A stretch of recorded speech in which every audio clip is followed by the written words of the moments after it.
Just refresh the laptop. Should be okay.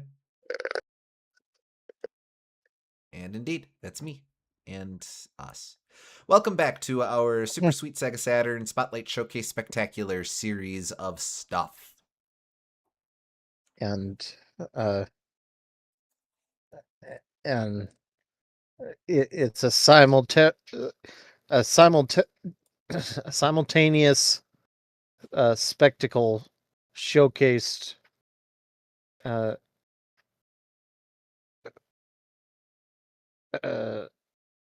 well, I can't think of anything, so let's segue into actually playing the damn thing. Hey, that works. Before we get started, I have a warm-up question for you, Gooms. This will be a quick two-parter. First, have you ever played any tabletop RPGs? Yes, I have a little bit. I've played some Dungeons and Dragons. We didn't get too far into it, but I had a group that I played a couple rounds into. Wanted to get more into it, but um, different things happened and couldn't. But yeah, good fun. That's okay. I've heard it take that what is it? Scheduling is the real final boss of any Yes. tabletop RPG. So perfectly fair. Um uh for the second half of the question then, of all of the characters you've played in tabletop RPGs, and this might be fairly Which is one. straightforward. Yes.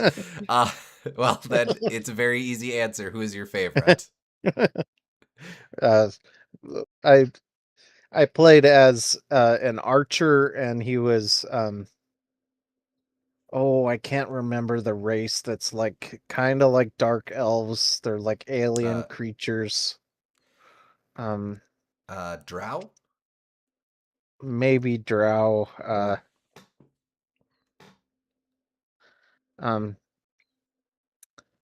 I can't remember. But he was an archer. Okay. So. Perfectly fair. Perfectly fair. I myself have played a few different tabletop RPGs over the years. I've been in a couple D&D groups. I've done a Pathfinder group or two. Probably my favorite was for a while there. I was playing Starfinder, which is a spacey sci-fi sort of take on Pathfinder. I really had a lot of fun with that. The guy who was a DM was a lot of fun, but also the thing with Starfinder is that they kind of just go ham on playable races, and you just get a ton of alien options that are very very out there. My very favorite was a bear. It, like with a lot of the aliens, they were kind of anthro animal, like you had anthro cats, anthro bugs, so on and so forth. But this was just literally a bear that was self-aware and was intelligent and stuff, but was literally a bear. It had the physiology of a bear, had the general demeanor of a bear, could behave as a bear. Was he good aligned? Yeah, he was a good guy. So you could say he was a light bear then. Oh, perfect timing on that subscribe. Thank you, Mark. Holy crap, that was great. Yes, indeed. His name was Cheswick Horribilis, and he spoke with a Cockney accent. Although, since he was a bear, he couldn't actually speak. He just thought very loudly in a Cockney accent. He had a jetpack, and he had a hammer and a flamethrower, and he accidentally became a minor god. It was great. Kind of miss him. But the reason I ask is because this is a game that strangely is very much about tabletop RPGs. As tonight we explore Three Dirty Dwarves.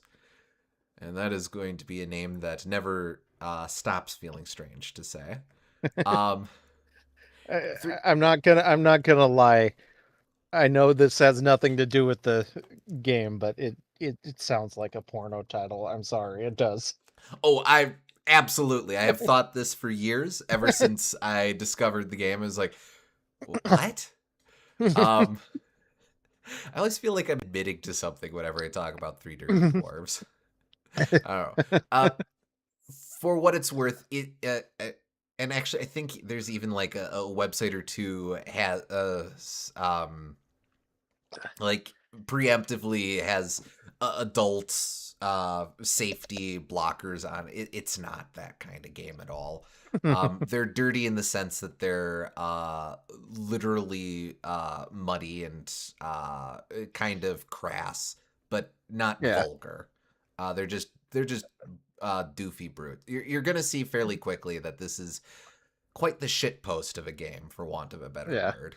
Um, but this It, is it's more along the lines of like '90s humor rather than maybe not like super gross out, but along that kind of lines instead of like uh, pornographic. yes. Um, there's a little bit of gross out, but you'll see. This is more just a very strange game. Uh, Now to set things up a little bit, I wasn't able to find a lot of specific development background for this game in particular, so I instead focused my search on. Uh, uh, I bought a Saturn for this game, and I still have yet to find the game. Well, hopefully this will give you a little bit of a preview of what to look forward to. Yes. Um, but to give a little bit of background, this game was one of two projects helmed for the Sega Saturn by Ed Annunziata, a fairly prominent producer slash creative for Sega of America in the early to mid 90s. He's, of course, best known for Echo the Dolphin, but he also worked on Three Dirty Dwarves. He worked on Shakan the Forever Man. He worked on, let's see, Calabria, uh, how does it go? Uh, the best shooter on the 32X in which you control a hummingbird.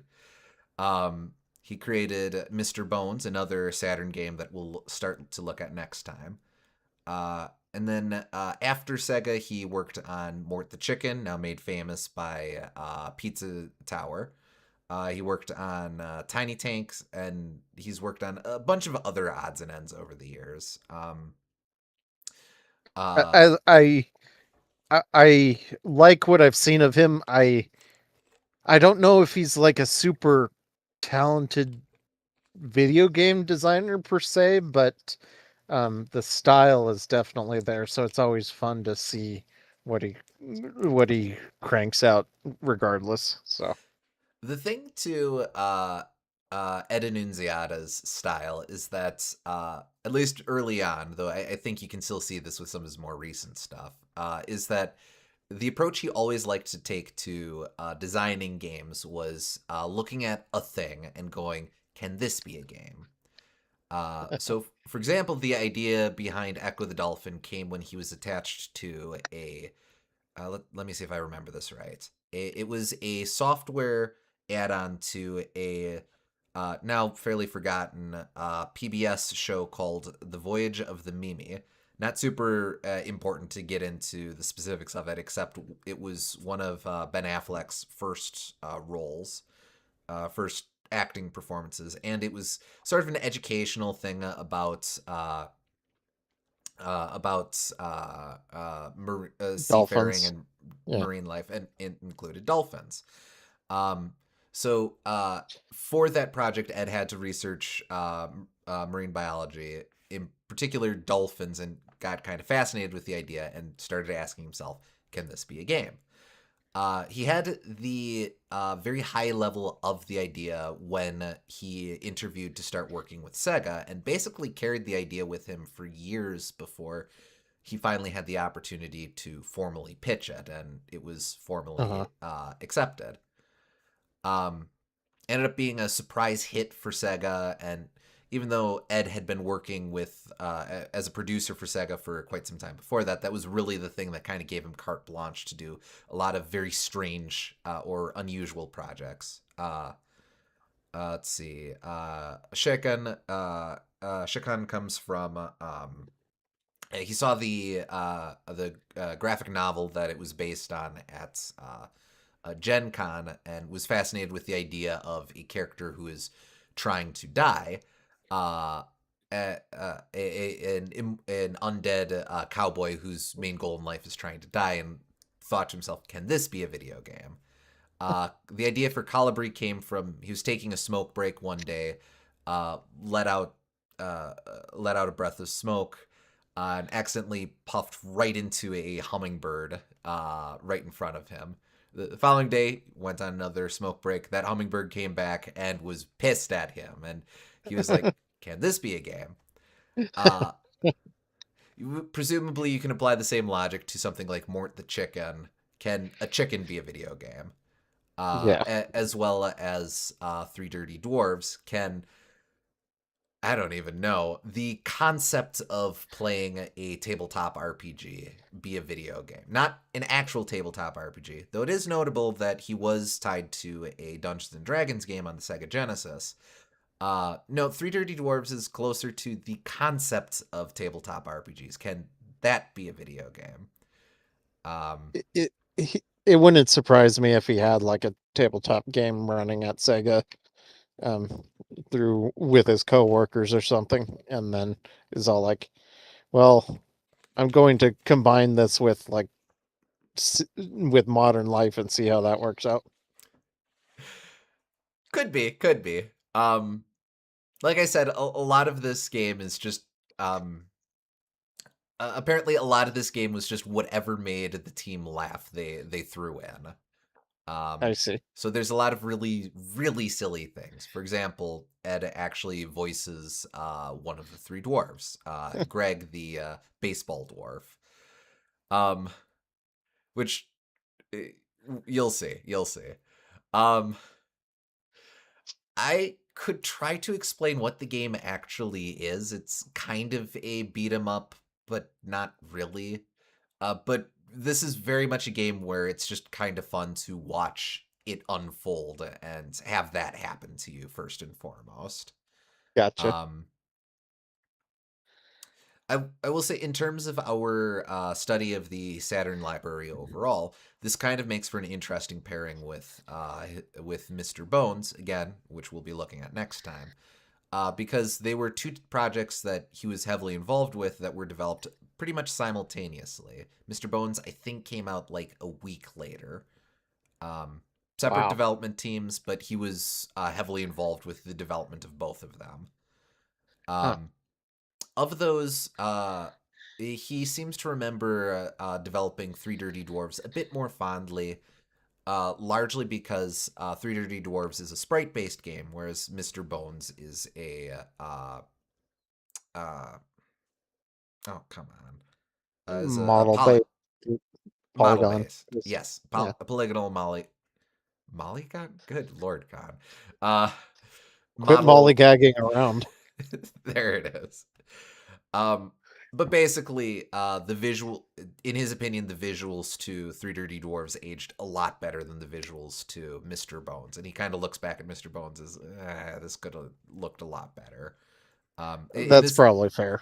I this, love Mr. Bones, but I'm sure visually that's fair.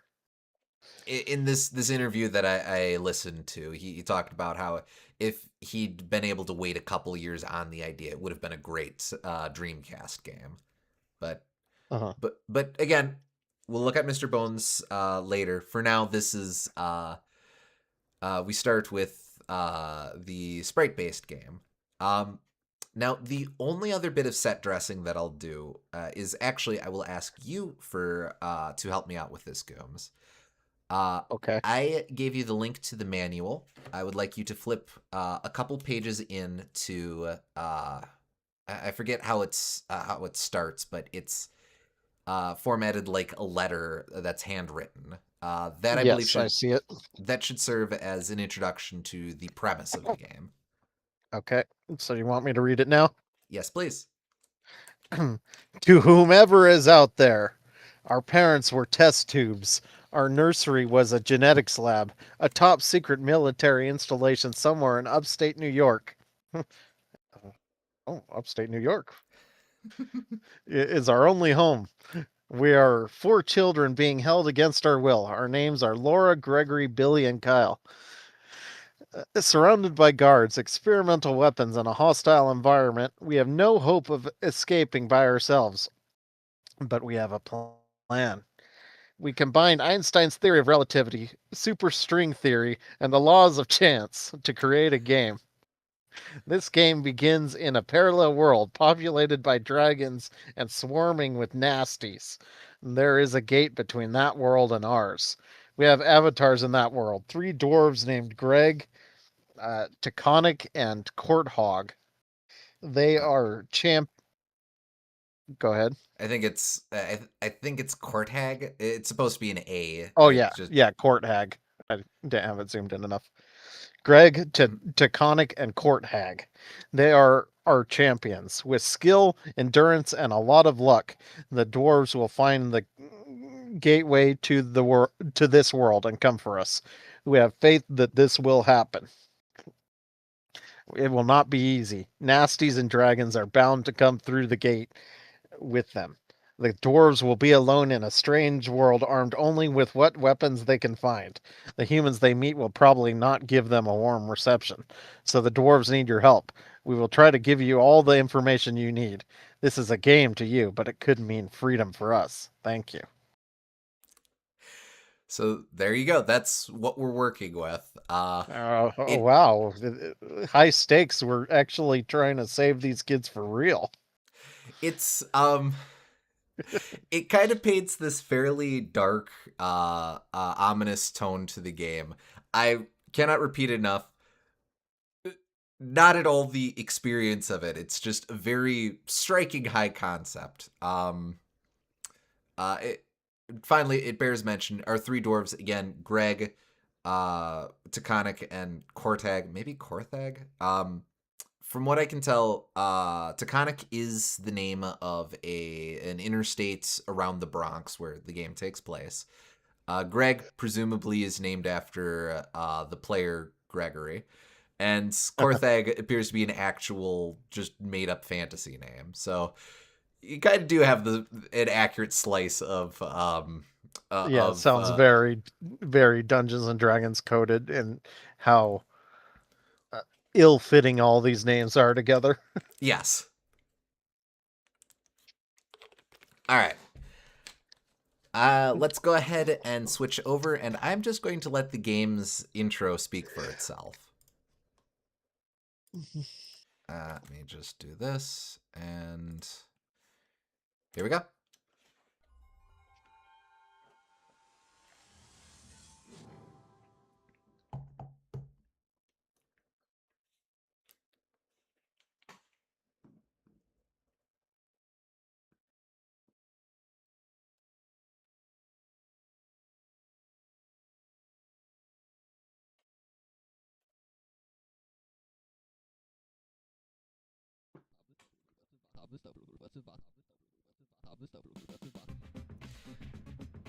Let this run for a little bit. There should be an opening cinematic that plays after a little bit.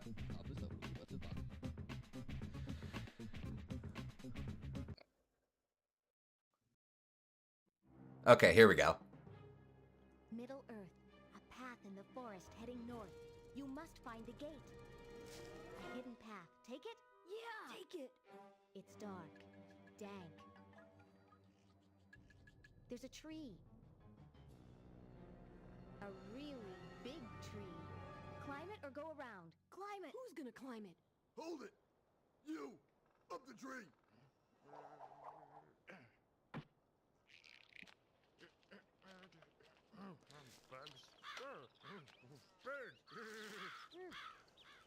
Gateway?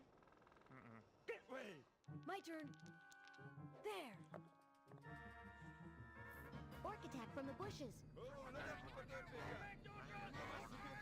Hammer attack! Go get him!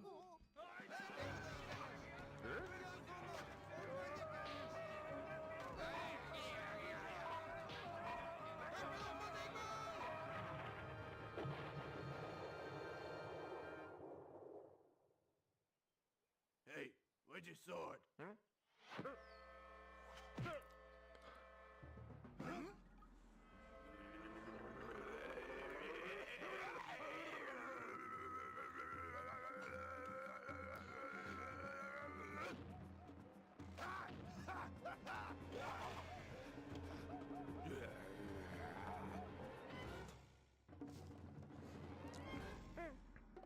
Find a gate now. To save us, they must find a gate to this world. Here, it looks like this. Nothing but trouble. Underage eggheads just won't cooperate. What am I gonna do? Marty! I wanted super soldiers, not a bunch of little Einsteins. Don't talk, listen. These pint-sized superminds spend all their time in that stupid game of champ. You understand me, son? Yes, sir. Not you, you idiot. Damn, I've had it. Call the Secretary of Defense. I'm splitting up the Rugrats. And order me a pizza. Go anchovies!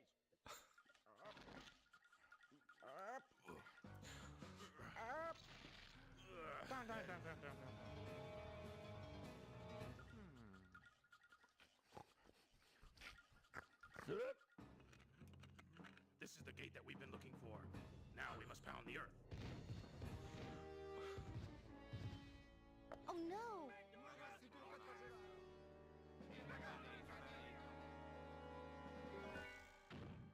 Ah! Oh! Oh no! Get a hold of yourself! Throw it! Let go! Yes, sir. Billy, throw it! Throw the die!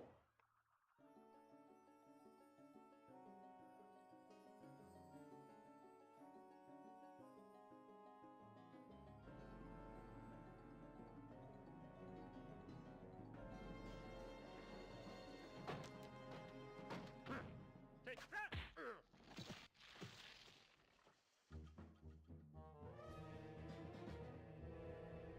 You going through there?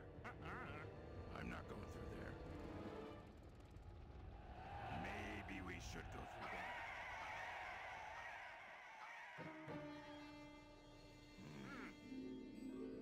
there. They rolled a nat 20. That makes them actually exist. Yes, somehow.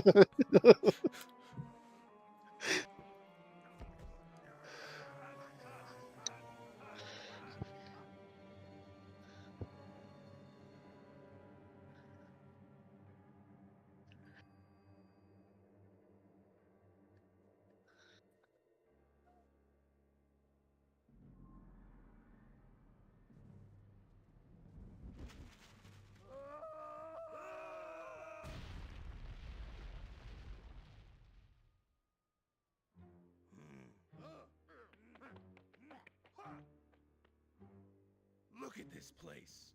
Fate has smiled upon us. Weapons there for the taking.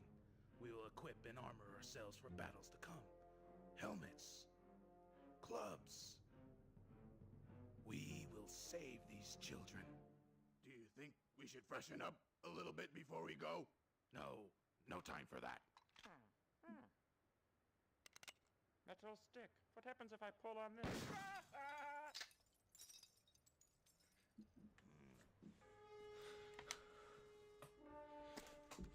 Why are they selling shotguns at a sporting goods store? They're supposed to be like skeet guns, I think, but yes. Don't think about it too much.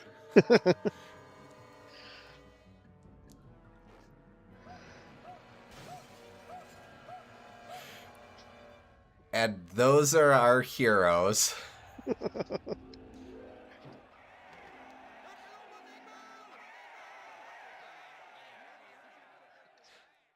Also, a shit ton of orcs showed up as well. Don't worry about it.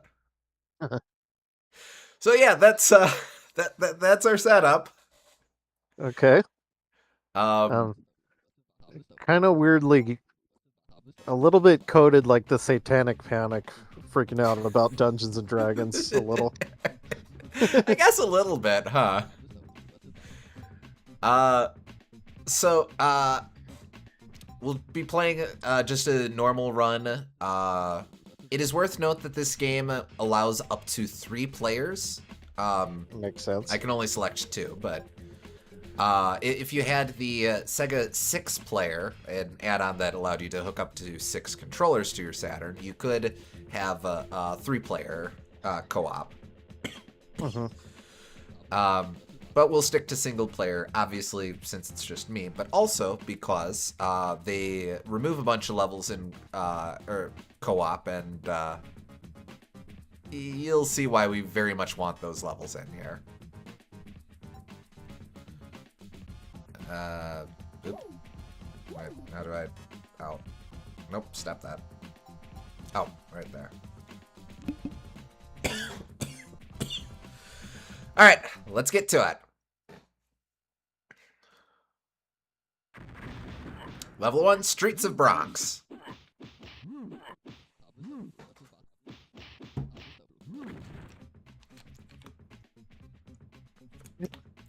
You had the exact same shotgun sound effect as Doom has. Yes. Alright, so this is what we're working with. We control all 3 dwarves at once. Baseball dwarf is Greg. What's this? Bowling pin dwarf is Taconic. And shotgun dwarf is Korthag. I do like being able to just switch between the characters on the fly. That's really nice. Let's see. I believe each dwarf gets 2 basic attacks, but then you get, if you get collectibles, you can power up for other different types of attacks as well.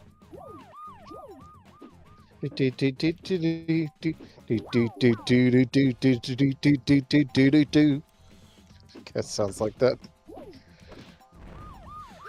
There we go. Oh, crap. Accidentally let Greg get got. It's okay, though. If you beat a dwarf that has been defeated, he instantly recovers. Okay. The trick to clearing this game is knowing that. If you don't know that, the game becomes extremely hard. If you do know that, it's actually quite an easy game.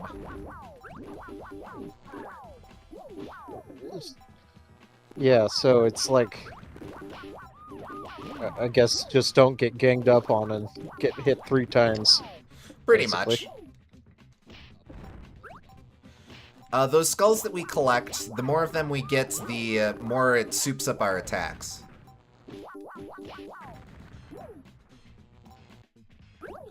I am not especially good at retaining skulls, but...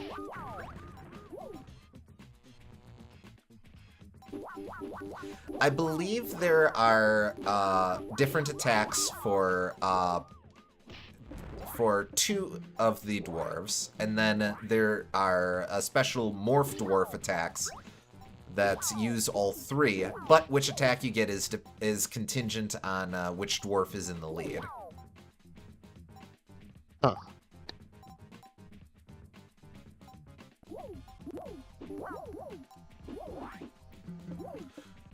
I'm kind of laying all this out because this is a game where things just kind of happen, and Yeah.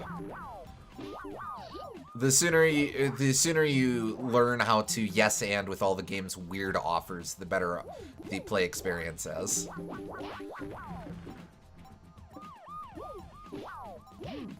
Yep. Let's see. There we go. He was firing bowling balls, which would match the guy you're playing as right now, so...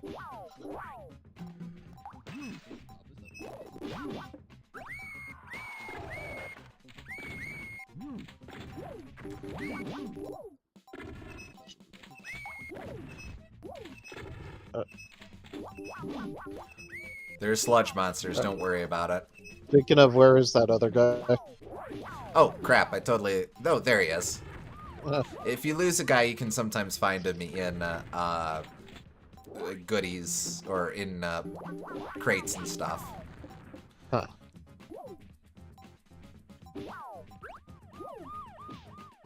Right.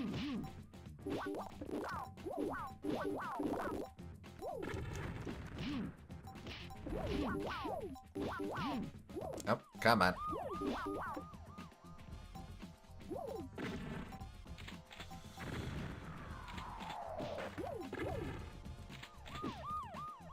It's just a shotgun. I don't care if they say it's a skeet gun or whatever. That's a shotgun. Oh yeah. So obviously one of the dwarves has a much more impressive choice of weapon than the others, but Yes.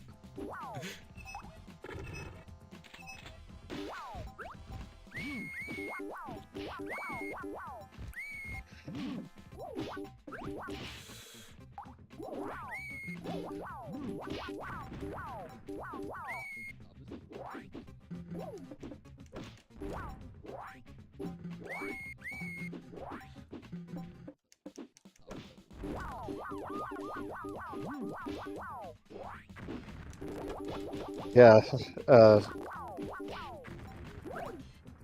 Strange because a bat is much more practical than a bowling pin and bowling balls. But a shotgun's much more practical than a bat, so sort kind of of hard. three different power levels going on here.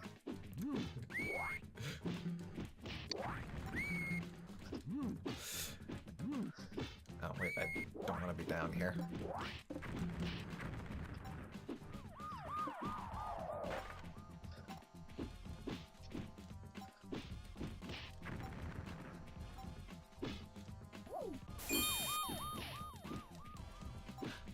Oh, wait a sec. Hold on. Forgot to close out of you. Yep, there we go. I do like as well that Greg has this unique mechanic where you can charge up and get a bunch of baseballs. You have to hit each one of those balls, or does it just hit them automatically? You do have to try and time it to actually hit the baseballs. Huh. Neat. So it's a little bit of a skill move. All right, we'll go ahead and hit the voltage in the sewers here. I like that though. It turns it into a little bit of a mini game. Yeah. Oh. Attack.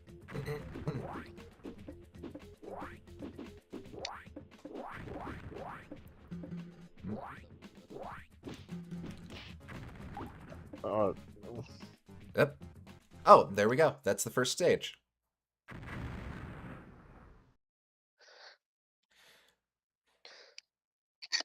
Now it's time for the first boss. Wait for it. Oh, well, cutscene first. He got directions? He does, huh? Get map.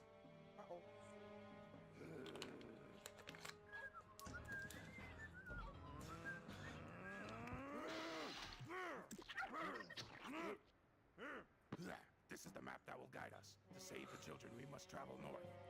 Here is our next target.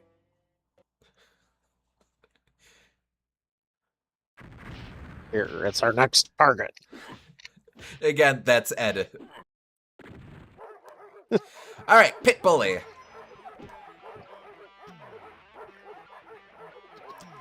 '3D. Completely circular battle arena.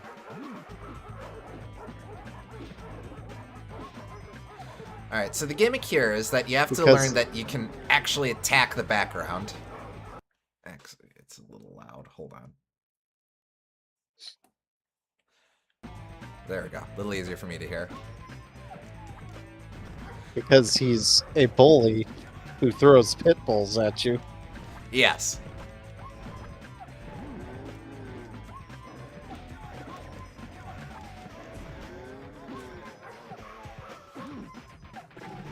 Oop.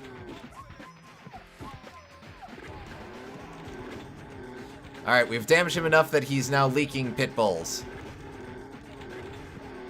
Well, there's a lot more than I thought. And that's it. Okay.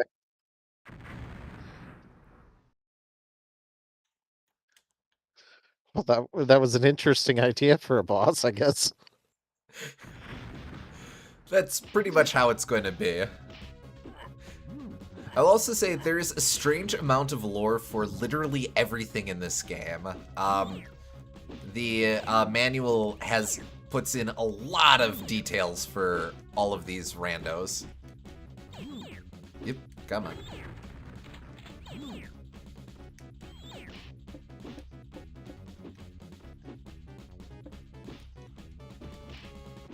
I guess I can look at that. There's like 2 or 3 different sections where I think they cover... Oh, there we go. They cover the different stages.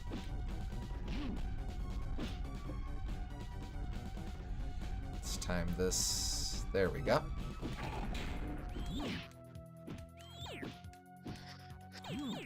This fearsome opponent, Pitbully, aka Tore Up Terry Cuddles. This fearsome opponent wears terriers the way some guys wear jewelry. Despite appearances, no animals were injured in the making of this game.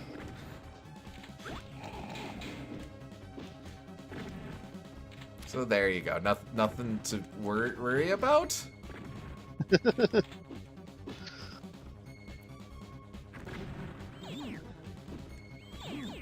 Hey. Oh, crap. They all got. Well, this is what happens when you lose. You just get the option to continue the same stage from the start. Okay. There are no checkpoints in a stage, but stages tend to be pretty short, so it's not so bad. And you have infinity continues. How did the dwarves get here? By Herman Foster, PhD. Some of you have expressed concerns about the impossibility of a gateway or portal leading from another dimension to this one. It's not impossible at all. Let me explain.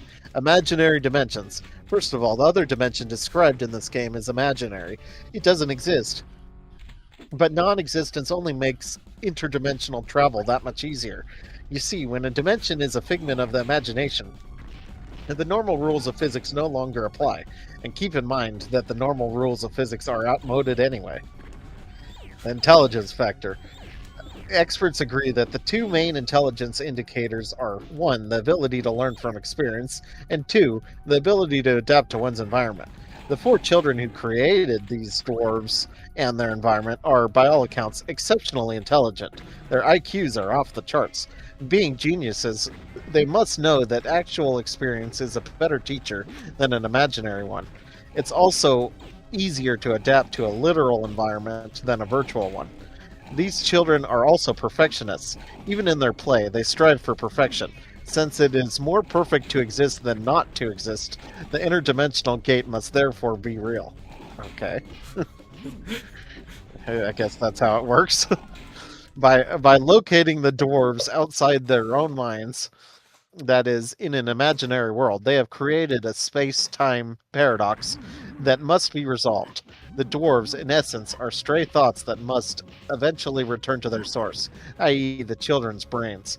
Much as an endorphin must leap the synapse from one nerve cell to another, so must the dwarves, endorphins, jump through the gate to this world. The uncertainty principle.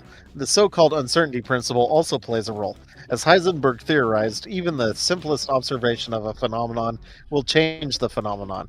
Since these dwarves are imaginary, they cannot be observed. Any attempt to do so will create a space-time anomaly, a paradox, if you will, which can only be resolved by making the dwarves real, that is, beings that can be physically observed. That means bringing them into this world of observable phenomena where they can go through many changes. The theory of relativity. Furthermore, Albert Einstein proved that the only absolute in this universe is the speed of light.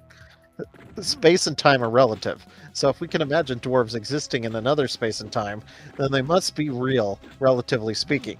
Therefore, whatever we imagine them doing will have at least as much fixed reality as, say, the price of gasoline. Perhaps even more reality. Topical. Black hole. Black hole. Theoretically, they could have even traveled through a black hole to arrive here. After all, being fictitious, they wouldn't have to worry about their atoms being crushed into a subatomic paste. In conclusion, attempts to come up with a universal field theory, a theory that explains everything, have so far been unsuccessful. Until such a theory can be found, the Three Dirty Dwarves can travel pretty much anywhere they want. Yes, in the light of new physics, the idea of smelly beings from other worlds landing here and wreaking havoc is not only possible, but in some alternate universes anyway, unavoidable. Hope this clears things up. Makes sense, right? Yeah. Also, it's wreaking havoc, as in stinky reeking. Oh, Reeking, not RWREAK, reeking.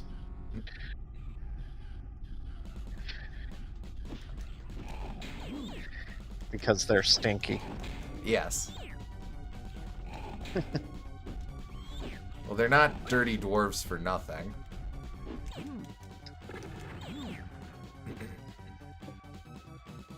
Amazing Bronx facts. Robert De Niro is from the Bronx. If not, he should be. Ed Annunziata is from the Bronx. He was beat up by girls and then moved to the country upstate, right up the Taconic Parkway. The area was first settled in 1641 by a Dane named Jonas Bronk. Locals began to call the region Bronx, which eventually became the Bronx. Woodlawn Cemetery opened for business in 1865. Called the resting place of the famous, its residents include Herman Melville, Admiral Farragut, Duke Ellington, and J.C. Penney. Best epitaph? George Spencer died in 1904. His tombstone reads, "Lost life by stab in falling on ink eraser, evading 6 young women trying to give him birthday kisses in the office of the Metropolitan Life Building." In 1917, the famous Marxist Leon Trotsky moved to the Bronx. Yankee Stadium is located in the Bronx. The Bronx has a peninsula called Throg's Neck. When the Cross Bronx Expressway was first built in the 1940s, it displaced 60,000 people, creating many social and economic problems which exist to this day. The moody writer Edgar Allan Poe once lived in the Bronx. The Bronx County Historical Society sells 19th century postcards. While there, you can also listen to hours of taped interviews with prominent Bronx business leaders. Fun! The Bronx Zoo, with 265 acres and 3,850 animals, is one of the largest zoos in the world. The Bronx is home to the New York Botanical Gardens, a 250-acre paradise of woods, gardens, and conservatory. The South Bronx is part of the Bronx. Well, I could have guessed that one. And Teddy Roosevelt, Mark Twain, and Arturo Toscanini all lived in the same Bronx mansion, though not at the same time. The Bronx has the best pizza in the world.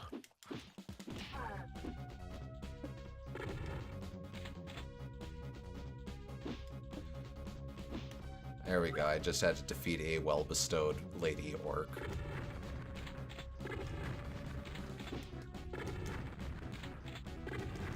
And here's mission briefings for Streets of Bronx. It said, your quick reactions and a droll sense of humor when battling the iron-fisted slobbering orcs. Oh, wait, you need quick reactions and a droll sense of humor when battling the iron-fisted slobbering orcs. Look out for flying appliances. The mean streets were never meaner. Pit Bully. Bully has the personality of a fire hydrant and twice the charm. Here's the gig. Take out his hellhounds and then bust up the big bonehead himself. And this is Hills of Bronx. Is that a rat on your face, or are you happy to see me? That's all it says. Well, some of them are just quick hitters.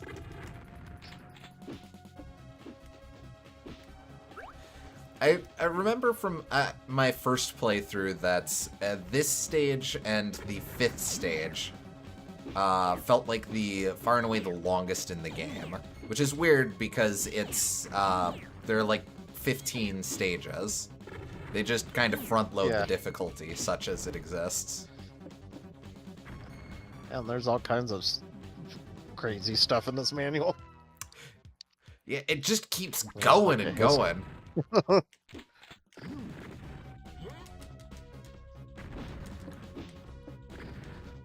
WST, Weapons Systems Technology, for your eyes only, 1946. In 1946, a hush-hush companion organization known as ASS, Association of Secret Services, was created by a special act of Congress. Congress didn't even know it. It had been led to believe it was voting on a bill to subsidize cement production in rural areas. 1947, the first covert operation of ASS, codename Operation Clean Sweep, was so classified that even the agents involved weren't told what it was. To this day, nobody is sure what exactly Operation Clean Sweep was meant to accomplish, if it succeeded, or even if it occurred. 1950. These are typical of the kinds of missions ASS were assigned. Agent X would be told by contract, we need a 50-year-old Hungarian oboe player in San Francisco at the corner of Geary and 25th on October 25th at All right, 9 got it. o'clock p.m. Agent Y would be told, set fire to an accordion in Manhattan's Times Square tomorrow at 7 a.m. Agent Z would be told, put a bucket on your head and sing She'll Be Coming Around the Mountain as loud as you can. Agents were never told why their assignments were important, or even if they were. Other top secret organizations could very well have been playing practical jokes on them. All right, hold up here. We've got Okay. our next boss stage, and the first one that is removed in multiplayer, Gym House.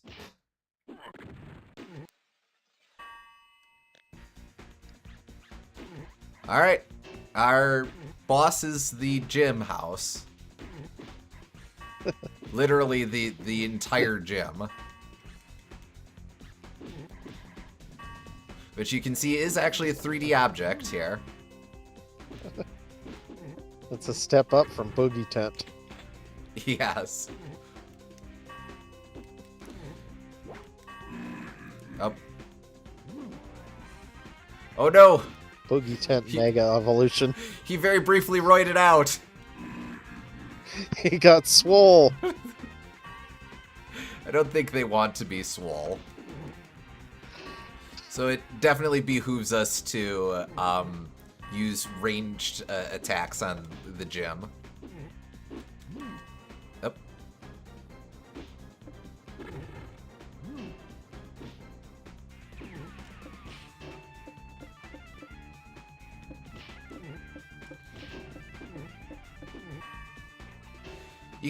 You can sort of see, though, that the stages that they remove from multiplayer tend to be the ones that have weird rules assigned to it. In this case, you only control one dwarf at a time, so it was probably a lot easier to split it up like this. Imagine there was probably some camera issues, too. Could be, yeah. Because it scrolls back and forth like this. Mm-hmm. All right, and now the gym attacks us.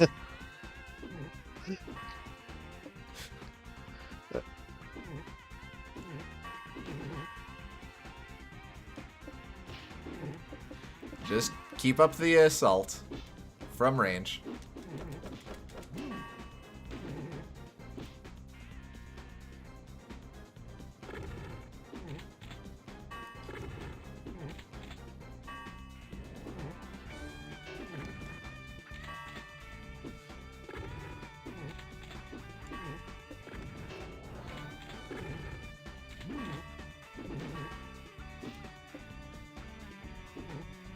Pretty sure it's still...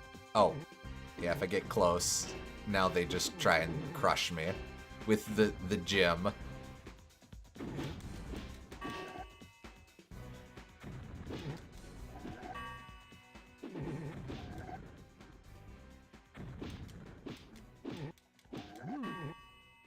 We go by rampage rules, so your health meter in this fight is how many windows are busted.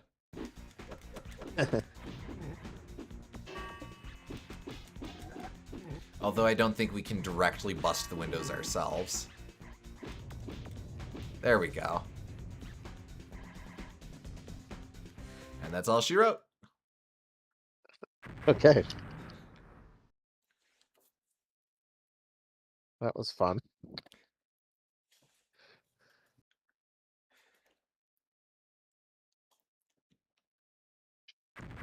Bronx by Day. This is another longer level, so 1951. there you go. By 1951, daily operations of ASS had become impossible due to the extreme security restrictions imposed on the personnel, none of whom were permitted to communicate with each other. The head of ASS, former Marine Major Thomas Bird Dog Douglas, complained to President Truman that he didn't know what his mission was, what his budget was, or who was working for him. President Truman ignored him, later asking aides, "Who was that guy? Is he nuts or what?" 1952. Major Douglas had become so frustrated with his job that he decided to quit. Unfortunately, since ASS had never been overtly acknowledged as an official organization, he didn't know where to go to resign. He finally sat down and wrote a letter by hand to all the members of Congress, the White House, the Supreme Court, the CIA, the Department of Defense, the Justice Department, and the Secretary of Agriculture. Major Douglas's handwriting was so bad, however, that nobody could make out what his letter said. Assigned the task of deciphering it, the code crackers at the CIA finally decided it was a letter from a Mark Dallas, requesting money for an organization called WST.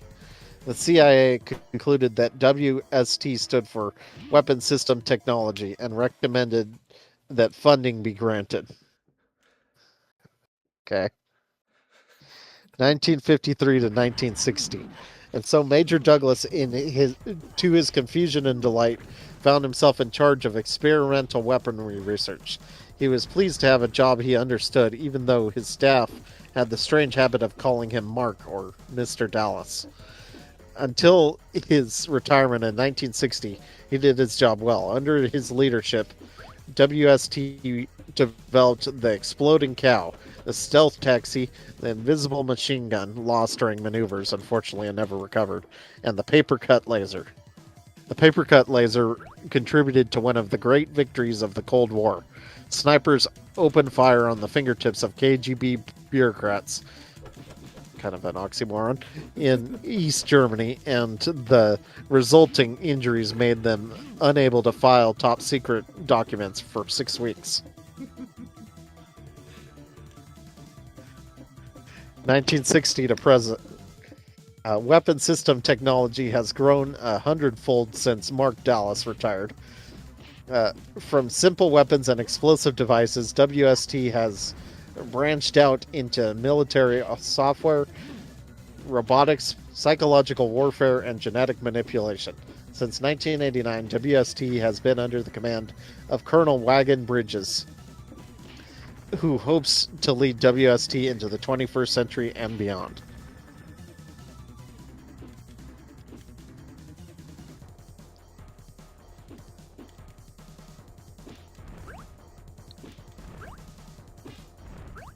And they have personnel files for all of the people in WST. They have interviews with all the kids.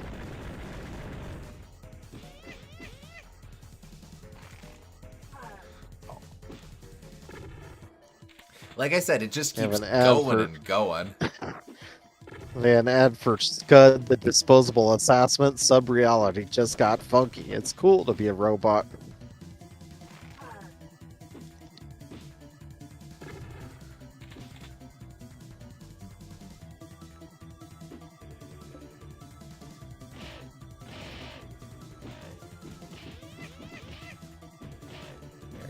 We need the granny's help of beating this man with multiple arms.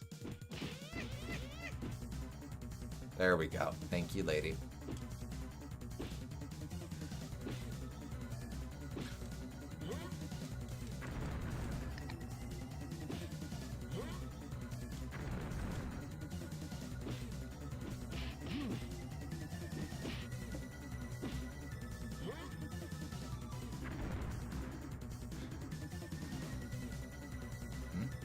Oh, okay.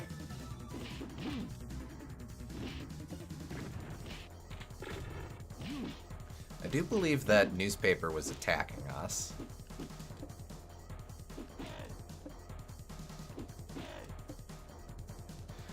And they say print media is dead. Well, it is now.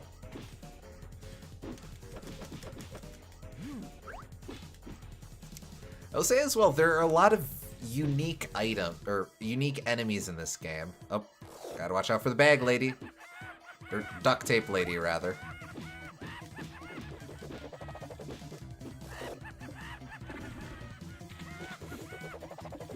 Oh, I got duct taped.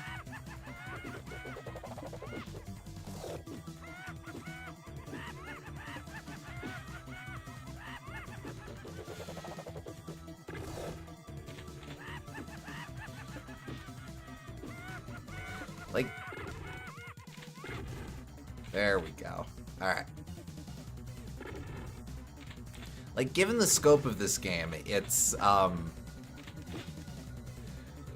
there are a lot of unique mini-bosses for no damn reason. Which, again, part of the fun of it is just the sheer amount of WTF going on. Not since Naruto Erica has duct tape been so threatening. Also, I have to be mindful of these rides, because if I approach them, I will get trapped on them. They're just that fun. In point of fact, yes. He's stuck having a good time and I have to beat him off. But not like that. And yeah, phrasing.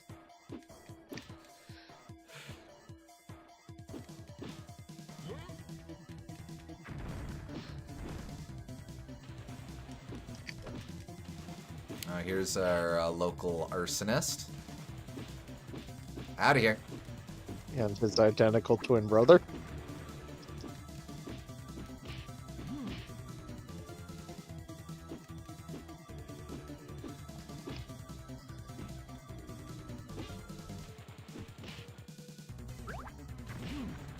Oh, yep. Let's not do that.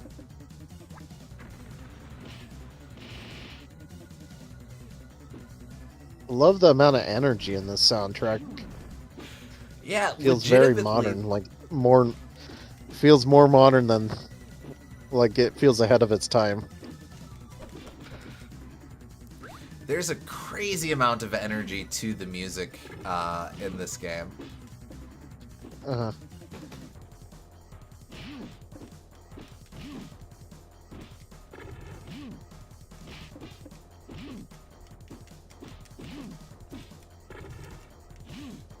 Whoop.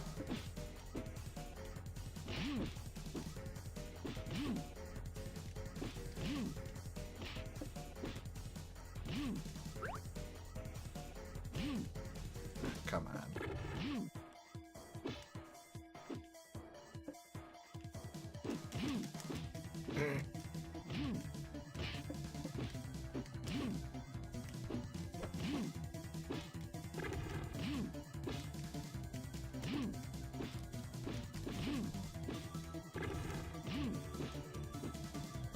I can keep this up all day.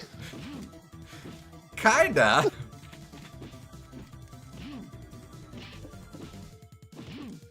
And I am doing damage to him. The boxers are just inexplicably way tougher than everyone else. Luckily, with enough skulls, I can get a decent amount of damage in. Without skulls, however, we're back to this. Can't you like walk around him? I can, it's just... There we go. Oh. Oh, it's a nudist ninja.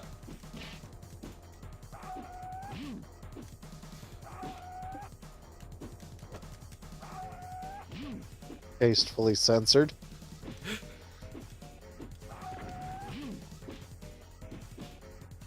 Oh, he left his censored bar behind. Oh, look, there's another one. You can tell because there's a random black bar attached to that building.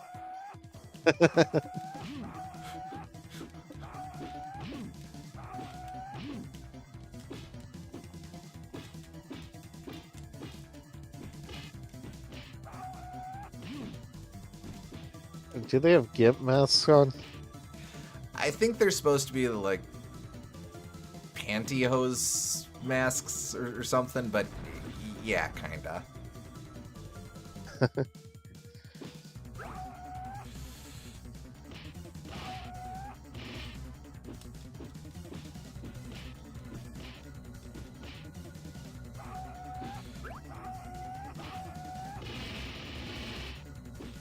There we go.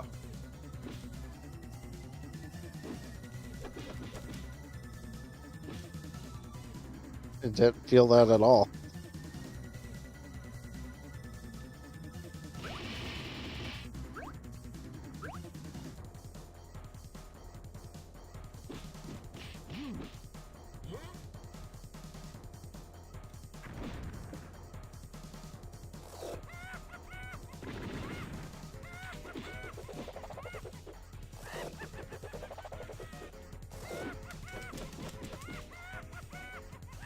Yep.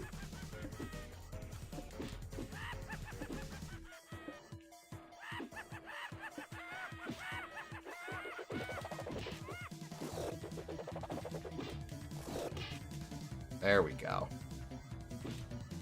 I do like the completely superfluous detail that Greg drops baseballs whenever he jumps.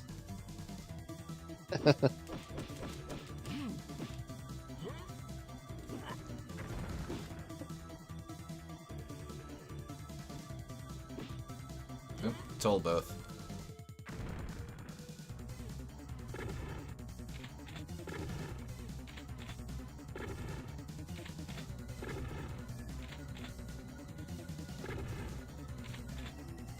And there we go. We just killed a guy. It's cool.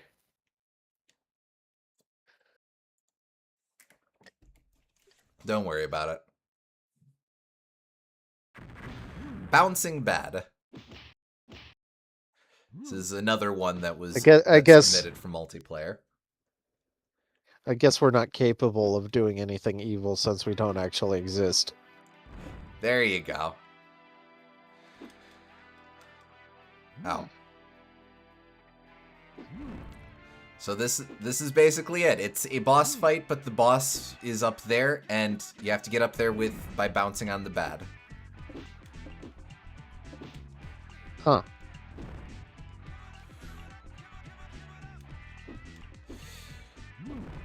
This is a weirdly Game & Watch sort of design space.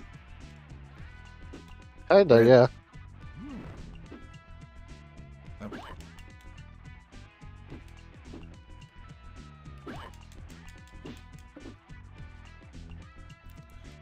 You can't control the movement of the dwarf when he's in midair, but you control the bed. But you still attack with the dwarf that's in midair.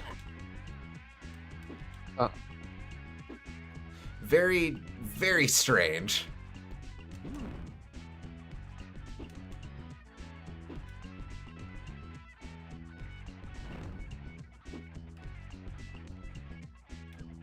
Oh, wait a sec.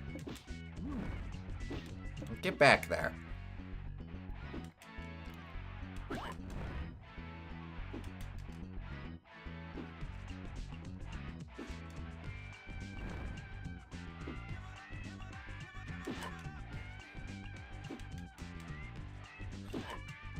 I believe the Give it up, dwarf give it up, give it in it, give it up. I believe he'll generally hop towards the bed, but... Oh, there we go.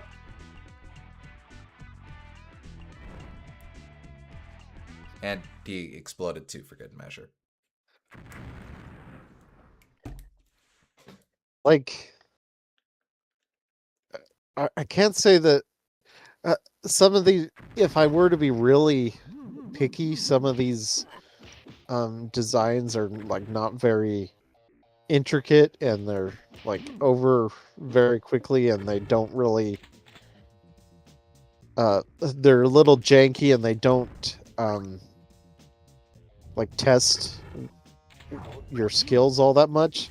But at the same time, like, there's so much charm, and you're just doing wacky things that I can't really care all that much. Pretty much my take on the game, yeah.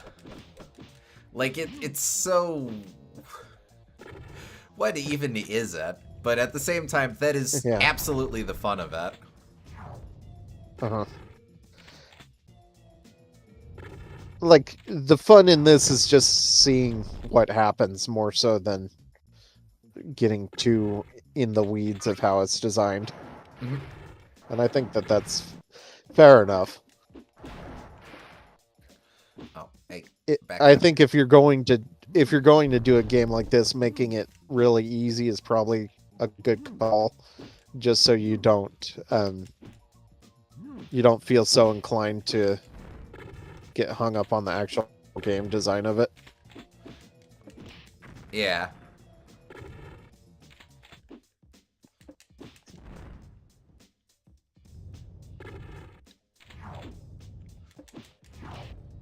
I think it's easier to make a strange difficult it's easier to make a strange easy game and have it work out than it is to make a strange difficult game and have it work out.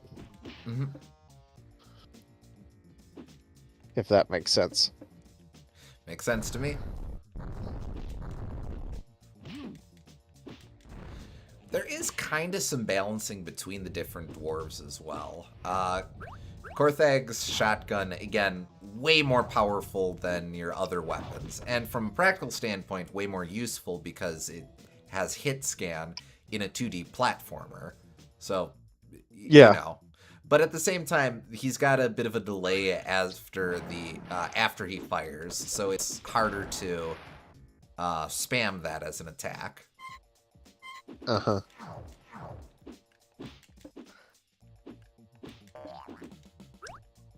Oh wait, can I? No, I can't.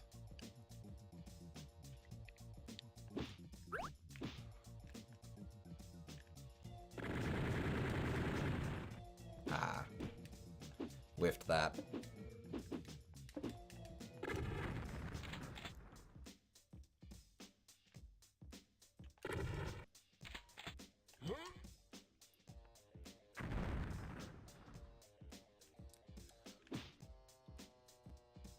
Yeah, I think cooldown is a better way to balance a shotgun than making it weak or making it really low range or something. I like having the power of the boomstick. It's... In general, I really like that each of the dwarves has their own weird tech. Like, Taconic being able to do, having the bowling ball as his projectile means that there's some stuff you can kind of set up with him with that.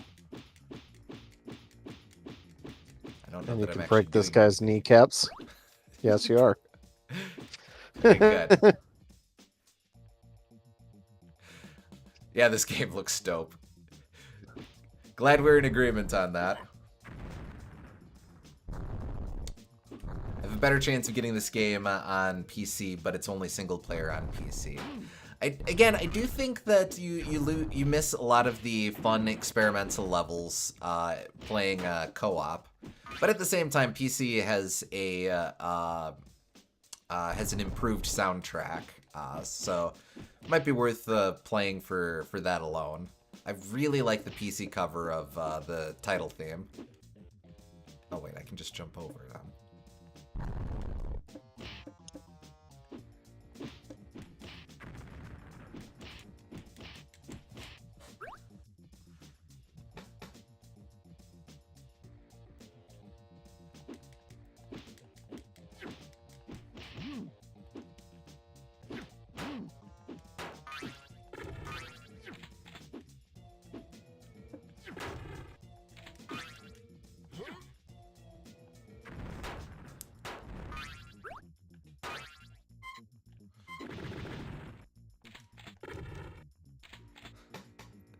I do like that his super move is just shooting a bunch, which suggests that he could do that at any time. He just doesn't.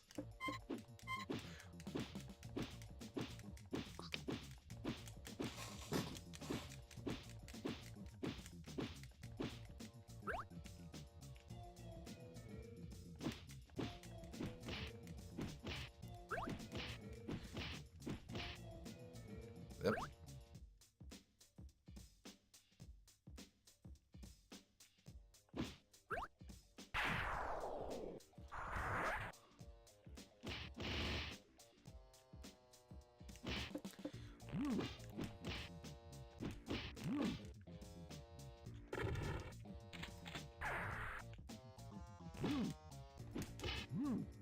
Oh, darn, I got got. Alright, we'll have to start over.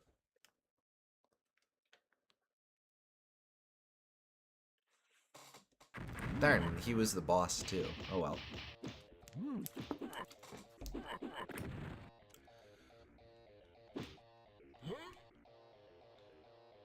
Here, you're coming with us. Oh, I guess not.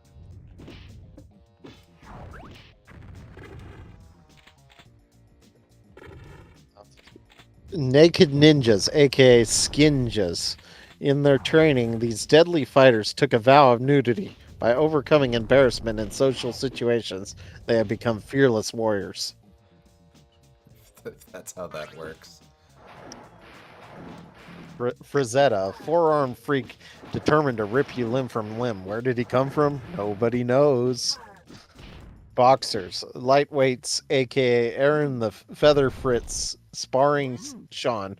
Wuss heavyweights, aka Steve Steamroller Bordet, and Glassjaw George, Punchy Pete Puss.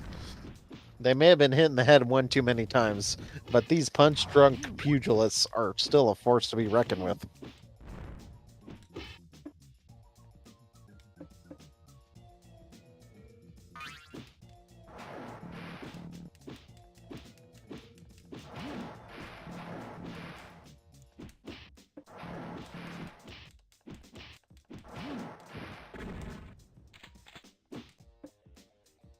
Duct Tape Lady, aka Duct Tape Lady, the Duct Tape Lady.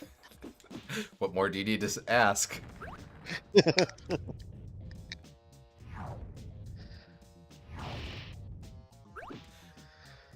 don't really know why Takonic's super move is jumping at a guy, but again, these guys aren't exactly the most sound of fighters.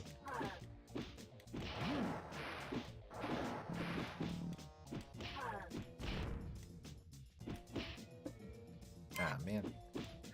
Personnel files, WST 1067 Prof 1, Sync WST, Priority 1, Name Briggs Wagon, Rank Colonel, Position Commander-in-Chief Weapon System Technology, Synquist, or Special Assignment from the United States Congress, the Joint Chiefs of Staff, and the Central Intelligence Agency. WST is a unique venture, a partnership between secret sectors of the U.S. government and various private corporations who have donated time, money, and equipment to the organization in exchange for total anonymity and a hefty percentage of the arms sales. Colonel Briggs' duties include overseeing the weapons lab, creation of weapon warfare software, creation of unstoppable warriors through genetic manipulation, robotics development, psychological intimidation techniques development, other. Too secret to mention. Background: Colonel Briggs is an exceptional officer who spent a lifetime in the service of his country.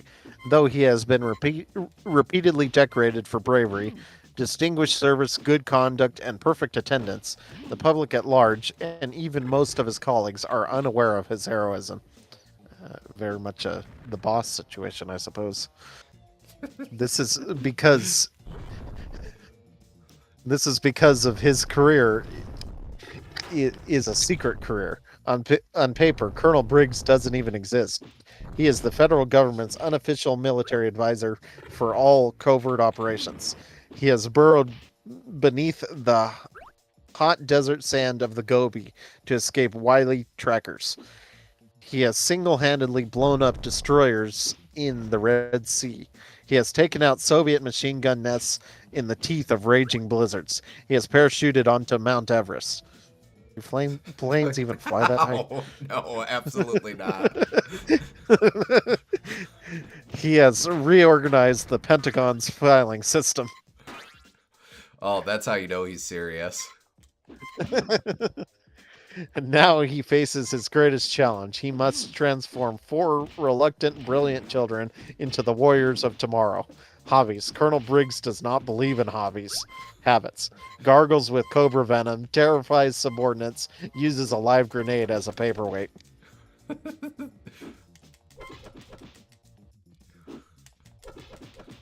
WST 1067 Prof 1, Synquist, Priority 1. Name, Barney. Rank, Barney. Position, Special Aid, position, Special Aid Adjutant, Assistant to Colonel Wagon Briggs. Barney's duties include doing whatever Colonel Briggs wants him to do, obeying the commands of Colonel Briggs, anticipating the needs of Colonel Briggs and filling them, following Colonel Briggs's orders, facilitating the venting of Colonel Briggs as needed. Background: Barney is a young soldier of great promise. He is very good at following orders. Hobbies: saluting, standing at attention. What? Habits: sometimes shouts "yes, sir" at inanimate objects.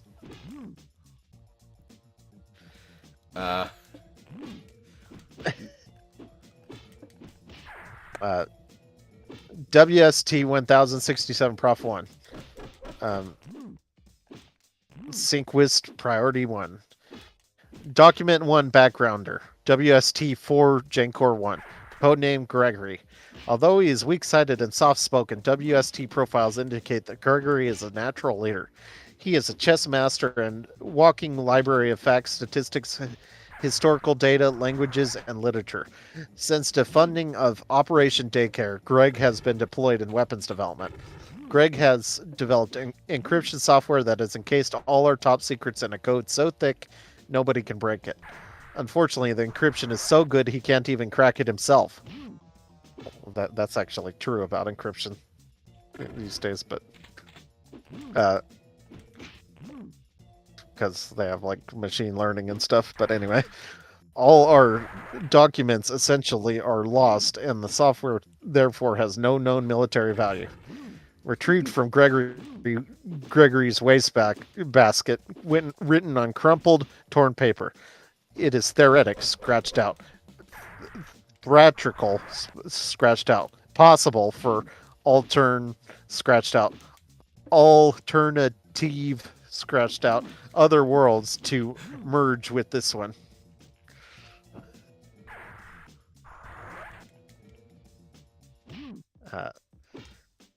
Document 1 Backgrounder. WST 4 Gencor 2. Codename Kyle. Since the age of 3, Kyle has displayed engineering and technical skills second to none on the planet. Kyle has programming skills that may be as much as 20 years before their time. Since defunding of Operation Daycare, Kyle has been deployed in weapons development. So far, Kyle has given WST the stealth bicycle, the heat-seeking surface-to-air muffin, and an armored personnel transporter that can be transformed into a dinosaur with a few simple flicks of the wrists. All these devices have been built, though they are all elegant, well-made machines. They are all elegant, well-made machines. Oh, hold up a sec. We've got another boss. Okay. The stadium. You're just playing baseball. But the trick is you have to watch for the guys that are coming a little too close.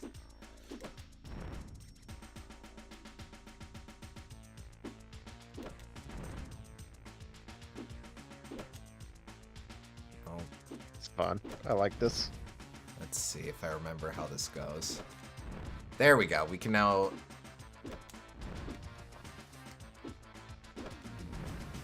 We can now take first.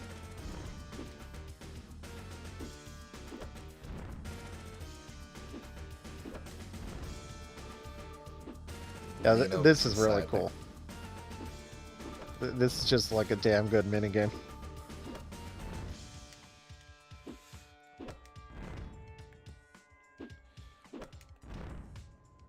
There we go. We got home. The aim of the game is to score with each of the dwarves. Mhm.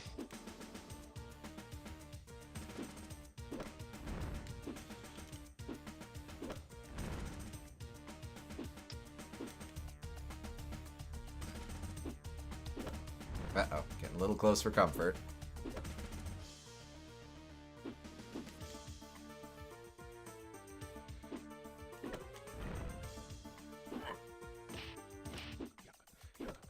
of course, since I didn't clear, he's got to go back.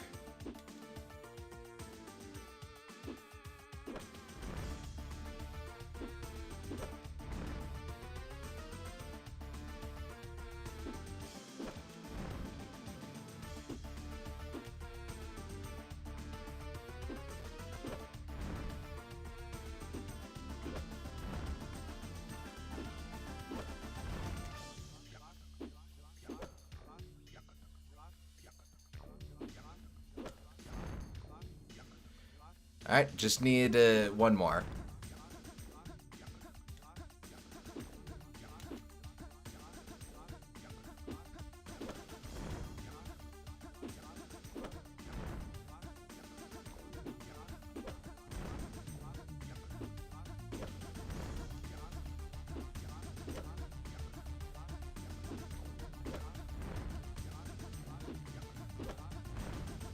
Of course, it has to be with each individual dwarf, so that's not quite good enough.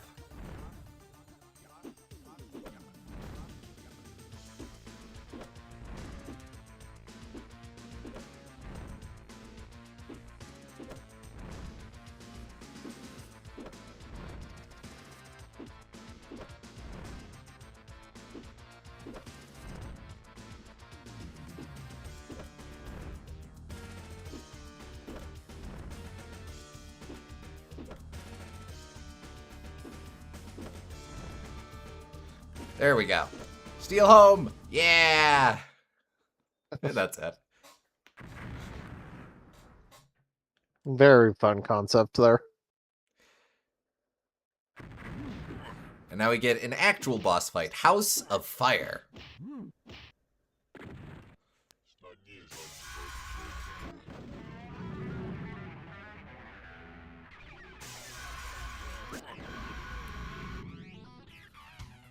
Alright, in this one, the Wrecking Ball is rocking back and forth. We have to make sure we target the dragon head. Or at least do our best to target it.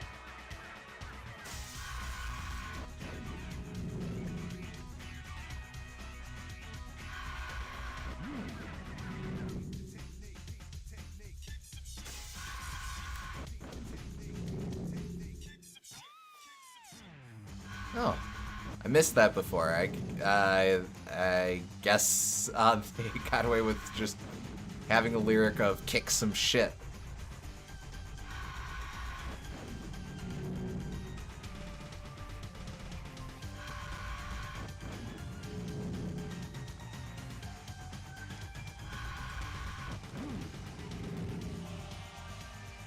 Maybe it's that, like, you're allowed one curse word in a teen rated thing. Could be.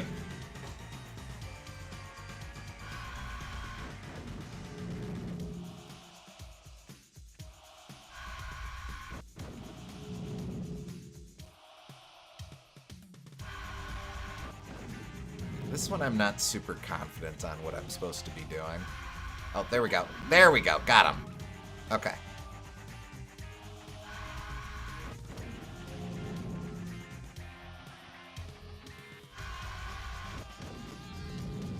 A little low. Too high.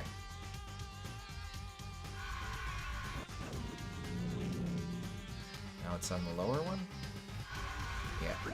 I think he appears in consistent places. So now he'll be on top left. Top right. Too late for that, so it's going to go bottom.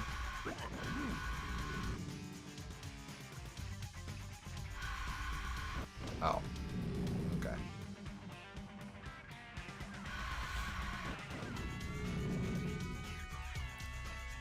Low. There we go. Well. Not quite done yet.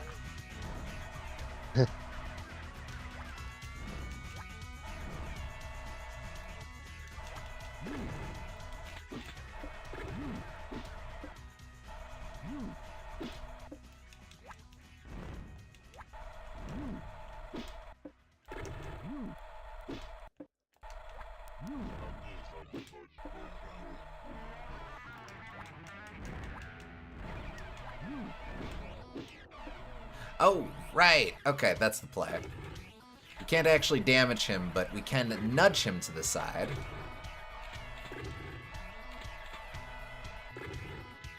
Keep it going. And we'll cool him off a bit. There we go.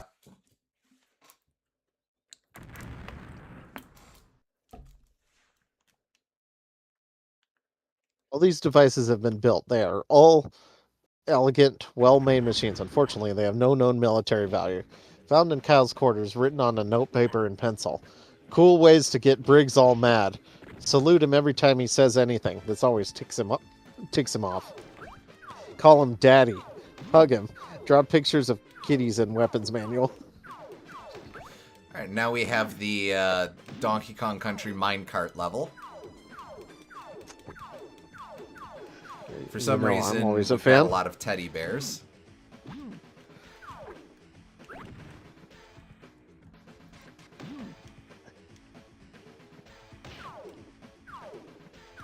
Oh, right.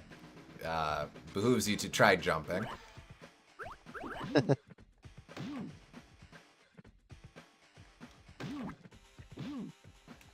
Document 1 backgrounder, WST4 Genkor 3, codename Billy. A musical prodigy, Billy is a master of all musical instruments and ever created and a few of his own design. He is also an expert on chaos and advanced mathematical theory. Since defunding of Operation Daycare, Billy has been deployed in weapons development. Billy has been doing research, supposedly, into the use of sound as a weapon. But all he has given us so far is a piano concerto, a solo for accordion, and an essay on the physics of yodeling. None of what he has accomplished so far has any known military value. Recovered from Billy's pocket, scrawled on note paper, annoying sounds that could be weapons. Car alarms, screams of unhappy babies, smoke alarms. Note, test sounds on Barney. Hey.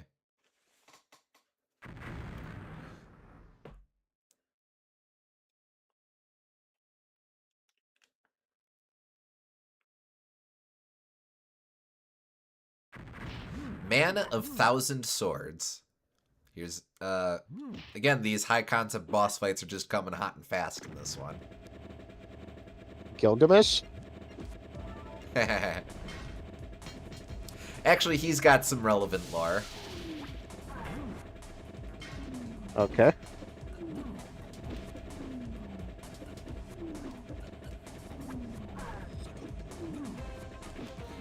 Also, he's made of claymation for some reason. AKA Mott's.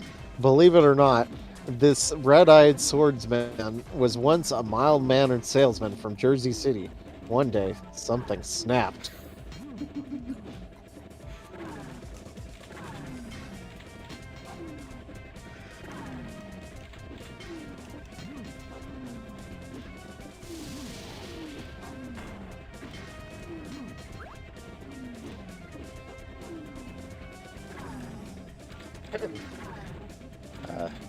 Gym house. Knocked down a house full of muscleheads without getting cleaned and jerked. Forecast for today is cloudy with barbell-sized hail.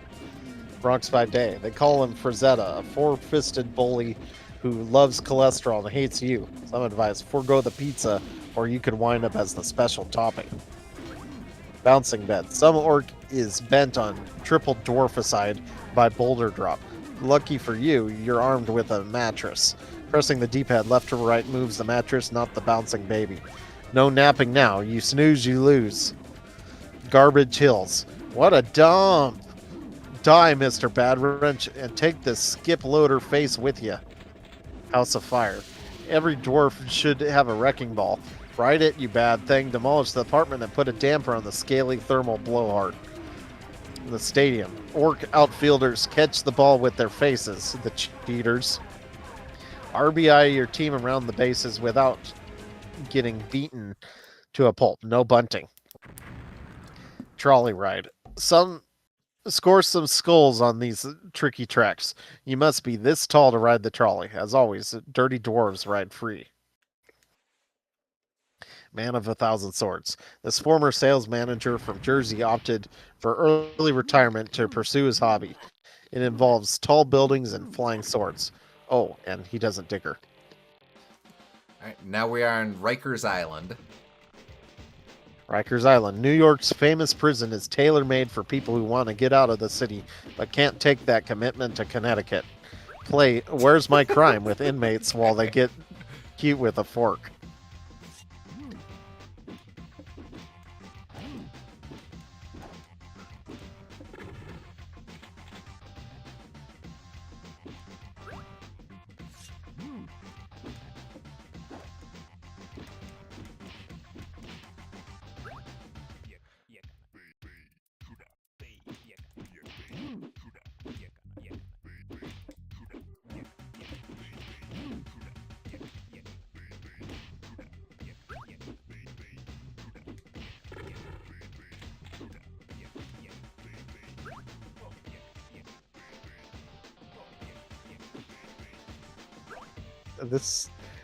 This song sounds like something in WarioWare. There's a lot of WarioWare energy to a lot of what's going on here, honestly. Yeah.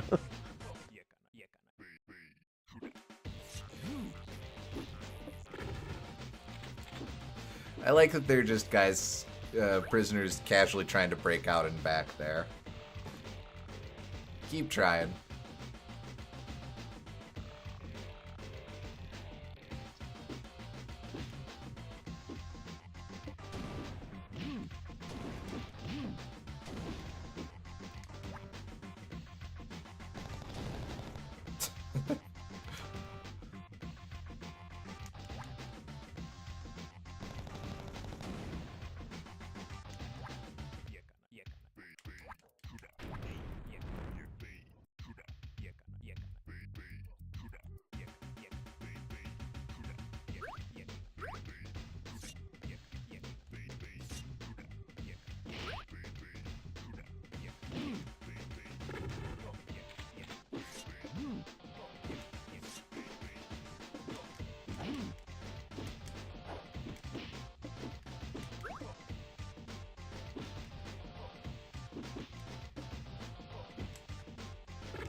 Okay.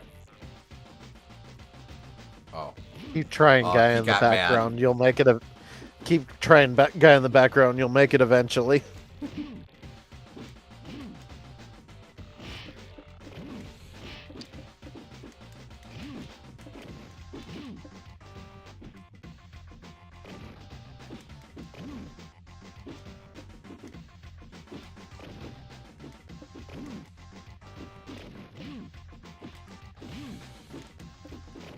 Is he using a skeet gun too?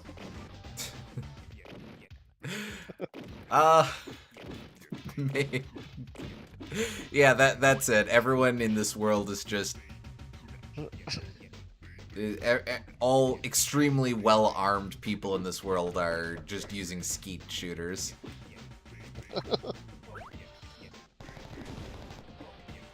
That's a chain skeet shooter. He's lobbing a fire skeet shot. I don't know. AoE skeet shots. There you go.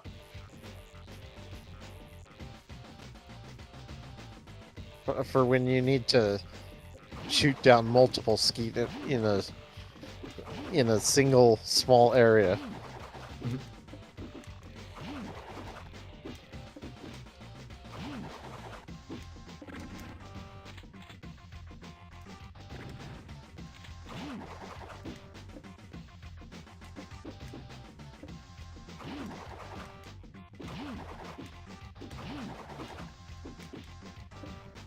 Damn. We're just having a mop. This guy's pretty tough. Again, the tier list of weapons in this game is a lot more confusing than you'd think on first blush. Yes.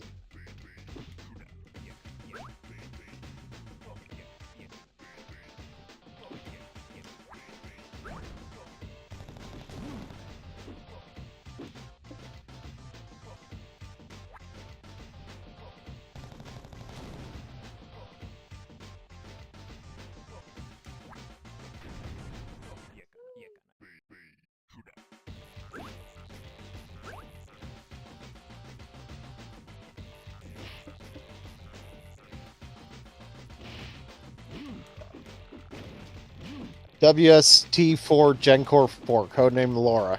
She possesses creativity in major proportions. She is a storyteller, poet, songwriter, novelist, painter, sculptor, and filmmaker. Since defunding of Operation Daycare, Laura has been deployed in weapons development. Laura has developed a theory that beings from other worlds and dimensions can be transported to our world to do battle for us. This theory is too absurd to have any military value. Written neatly on lined notepaper, Dwarves of Destiny, registered trademark. Registered symbol, trademark symbol. Both of them. Greg, Billy, Kyle, Laura Co. 1996. Dwarves of Destiny is a role-playing game. You need a lot of imagination to play it because it's just a fantasy. It's made up. It could never really happen. No way. You become one of the three dwarves. Courthag, Greg, or Taconic. With the aid of die throws, you must guide them through their own world to the place where sorcery and science intersect, a portal to another dimension. They must jump through the portal into a different space/time, where a general is keeping 4 children cruelly imprisoned. Through the dwarves, you must rescue them. The Dolor of Destiny, Laura, will act the parts of everybody else in the game, and will present you with new characters to meet and fight. This is a world where dragons, monsters, demons, wicked secret armies, and generals who hold children against their will can be overcome and destroyed. A world where dreams come true. The game is ideal for 4 players, one to be the Dolor of Destiny, shaper of the environment, and the other 3 to become the brave dwarves who explore the strange world and face its challenges. Crumpled paper retrieved from waste bucket. Daddy was a lab rat. My mama was a tube. Barney gave me formula, then went back to his cube. I hate it here. A house of our own. A wood of wood or stone.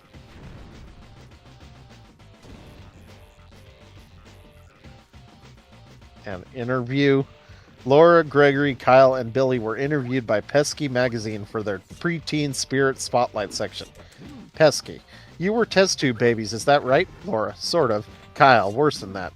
Billy. We were total lab rats. Pesky. Cool. No parents to boss you around. You don't have to do chores, take out the garbage, walk the dog, do dishes. Kyle. This is true. Billy. But Pesky, there's a downside? Laura. We have to think of top secret weapons of destruction. Pesky. Death. Kyle. We're geniuses, you know. Billy. Don't tell them that. People don't like to hear that. Pesky. Do you have anything to add, Gregory? Gregory. No. Pesky. He doesn't talk much, does he? Kyle/Billy/Laura. No.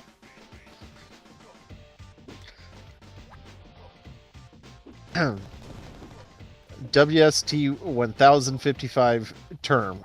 Sync WST Priority 1. Memo from Colonel Wagon Briggs. All personnel, especially all personnel, especially Barney. Operation Daycare is a washout, a bust, the worst snafu since Dien Bien Phu. Those kids weren't super soldiers, and they never will be. I'm not going to waste any more taxpayer money on a military disaster. I have decided to assign the children to Conference Room D12, Sector 8, Corridor A15. Install video monitors. I want the little monsters watched at all times.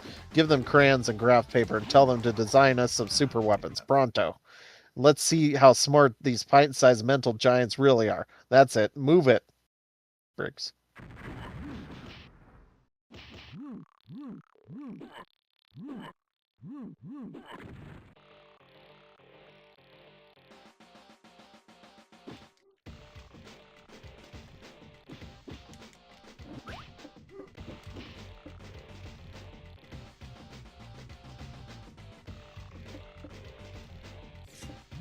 And there are various other enemy profiles, but I think we got most things.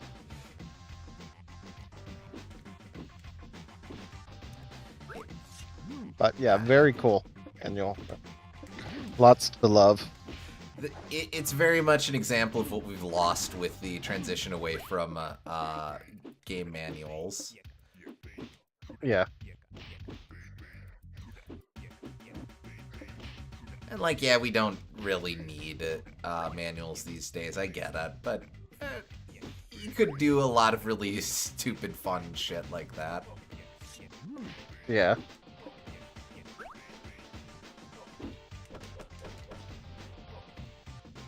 It's nice to have a goofy way to experience the game without actually playing the game. Yeah.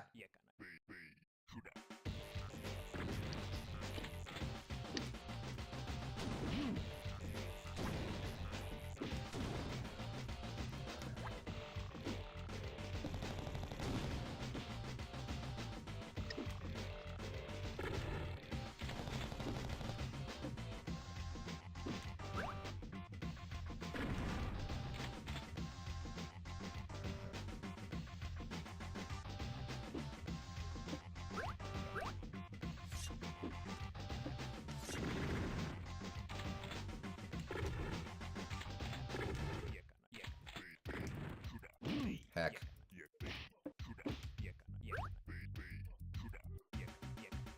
Alright, no, I'm not gonna 1v1 you.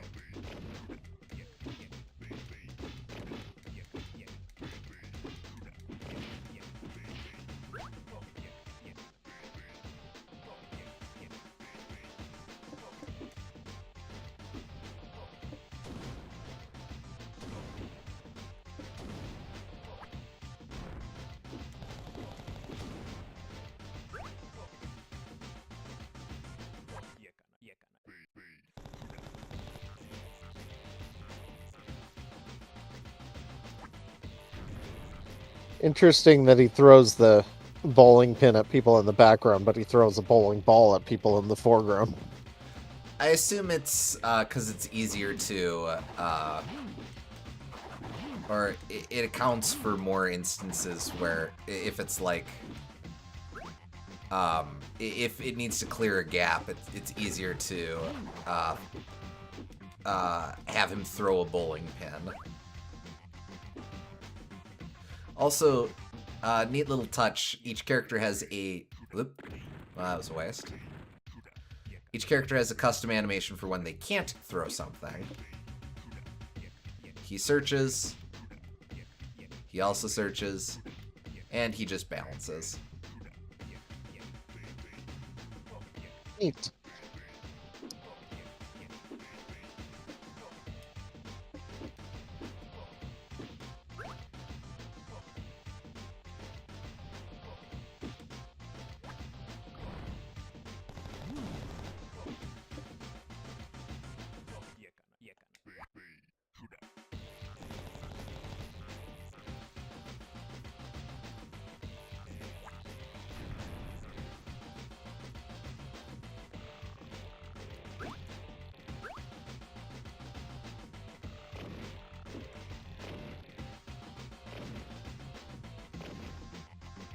Do I even need to do anything? Yeah, I do.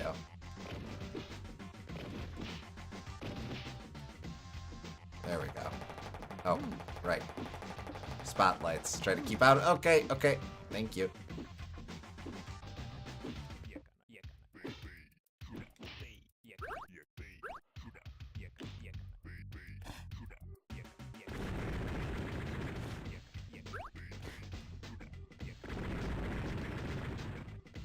There we go.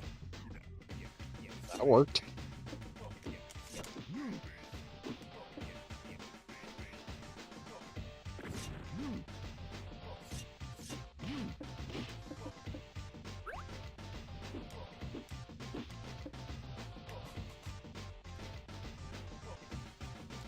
And there we go.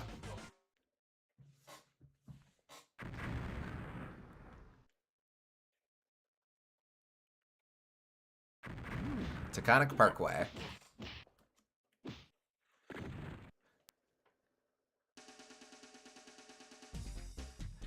Alright, so... why did the dwarf cross the road? Oh, I do need to get everyone on there.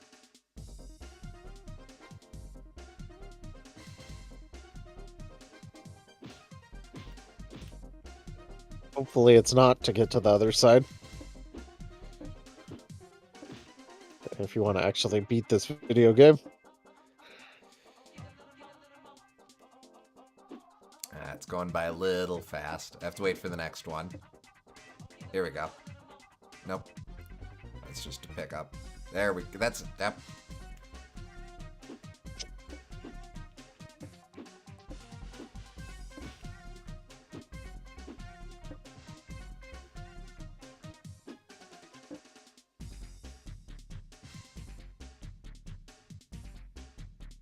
I've said it before, but it was such a mind-blowing moment when I realized that that wasn't a just an anti-joke or non-joke or something, and that was actually the punchline of Other Side, as in Afterlife.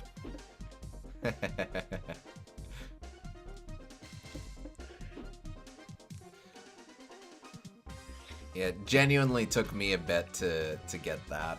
Or I don't think that quite clicked until you explained that. Yeah.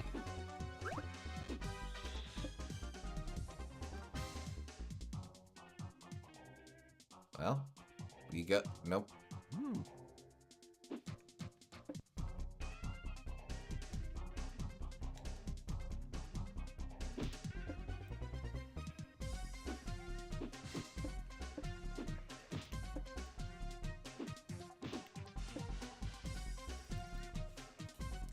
The play is really we just all need to jump onto that truck. I just keep doofing it up. Good thing it comes around multiple times. I guess maybe the logic is that there are a lot of shipments being made to WST. Darn. Fair enough. At that point, you'd think they would take it on a train or something, but...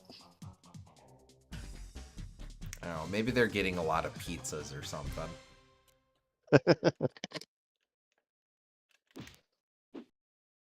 Come on, come on.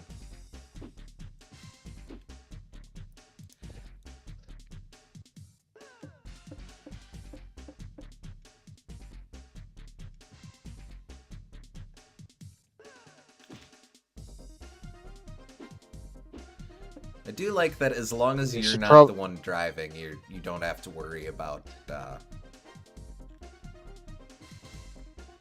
You should probably scroll the camera off to one side, because I don't know if you'll have time for all three if you don't.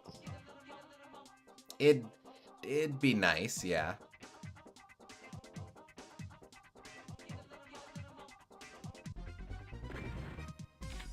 Alright. Let me on, let me on. Okay, nope.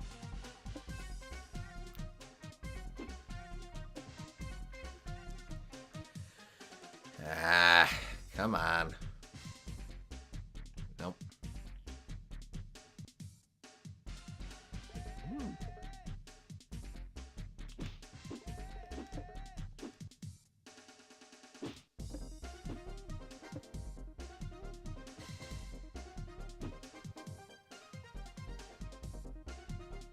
The dragon boss was mildly annoying, but I think this one is the first moment where I was like, yeah, this is kind of sucky.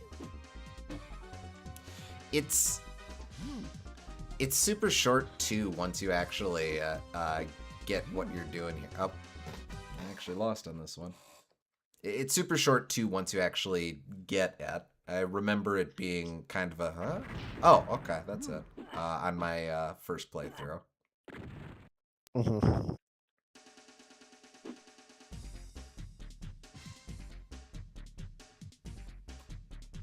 Can you jump on the other cars? You can, yeah. Might help.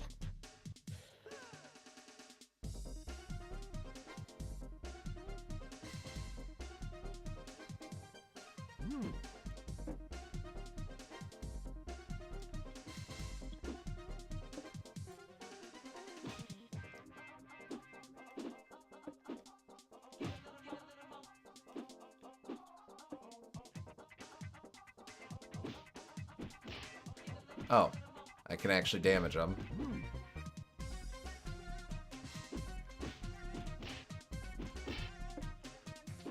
Maybe I shouldn't, but I can.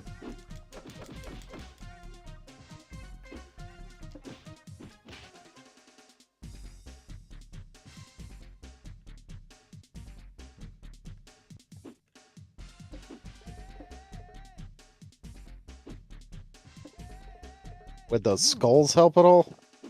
Here sometimes. Those are helpful for attacking enemies, but there aren't any enemies to attack here. I know, but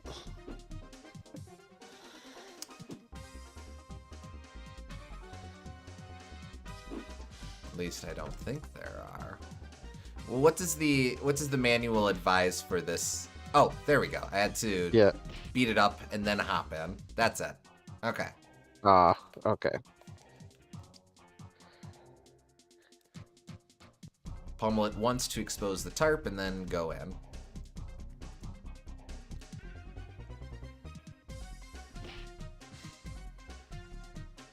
Oh yeah.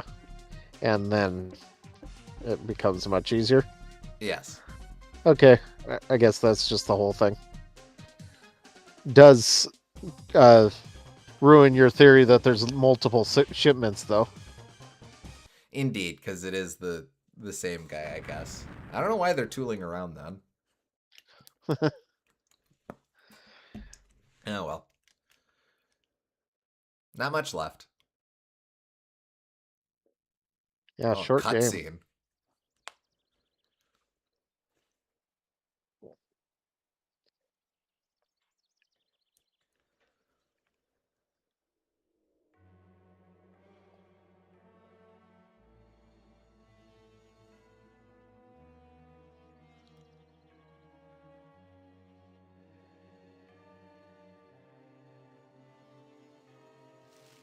The children are here. Let's go. Let's say Scientology. Science technology. Oh, okay. Hey, boys! Huh? You still have a half a chance to make it through this. Give up, and we'll talk. Let's give up. I'm hungry. You should have eaten before we started. They must be this way.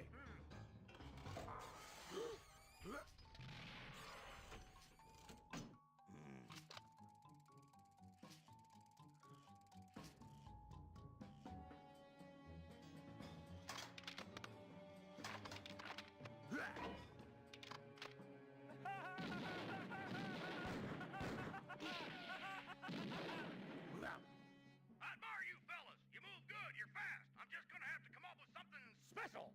Chew on this. Come on. All right, we're gonna play dirty. Let's play dirty. Time for America's secret weapon.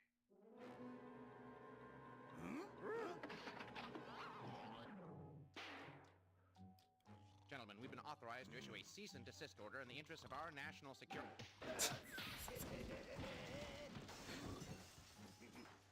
You boys beat up my lawyers. Hot damn, you got guts.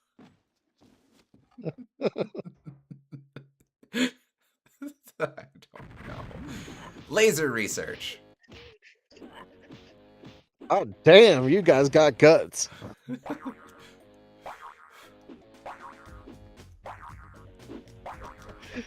I think they just don't know what a lawyer is. Well, yes.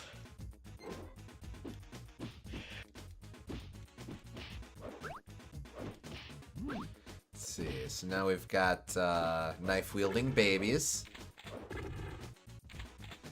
Axe-wielding babies.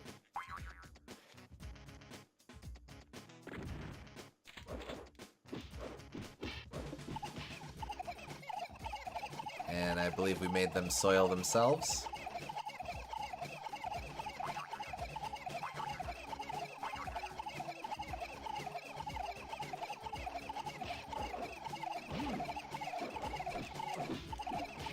I guess these are the early recruits of Operation Daycare. I believe so.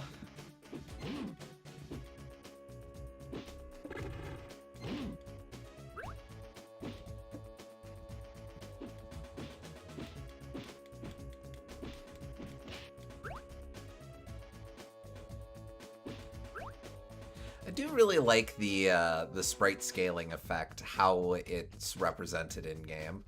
Uh-huh.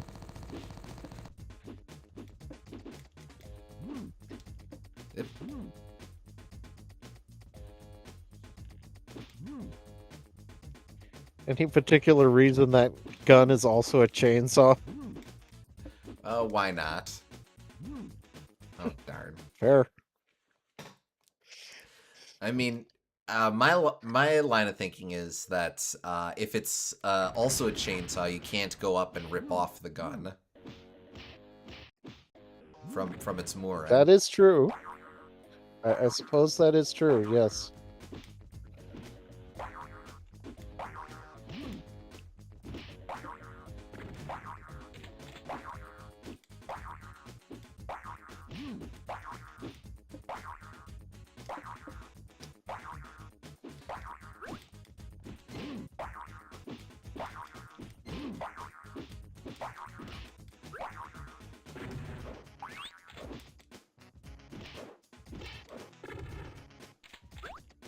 And to think none of this would have happened if Colonel Briggs had just kept his job at ass. Yes.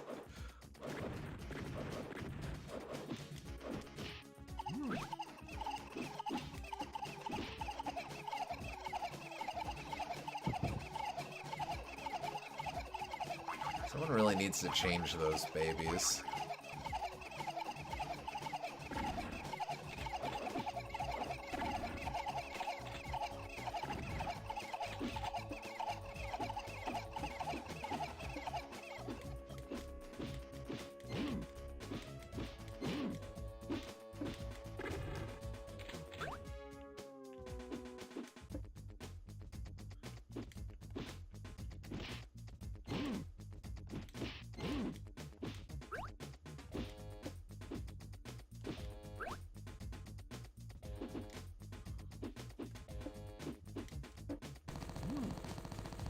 Oh, I see. It has the chainsaw so it can make the hole that it pops out of. That's funny.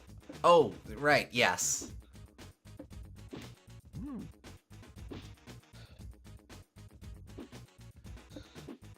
don't quite remember how I'm actually supposed to beat this guy.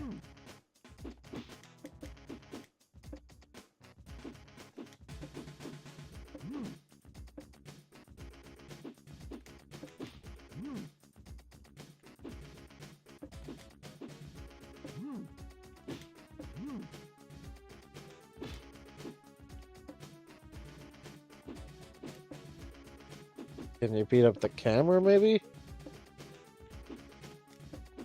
Can't really get a good angle on it, unfortunately.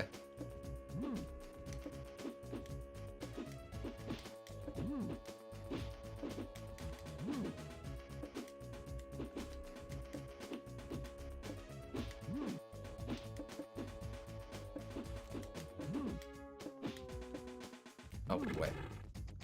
Yep, there we go.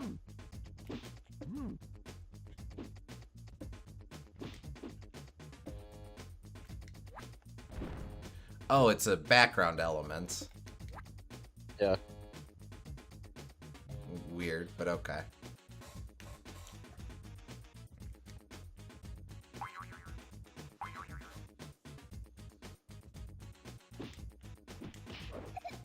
Can you beat up those babies before they jump over there with the Nah. background? Nah, you can see that he's looking for a target. Oh, gotcha.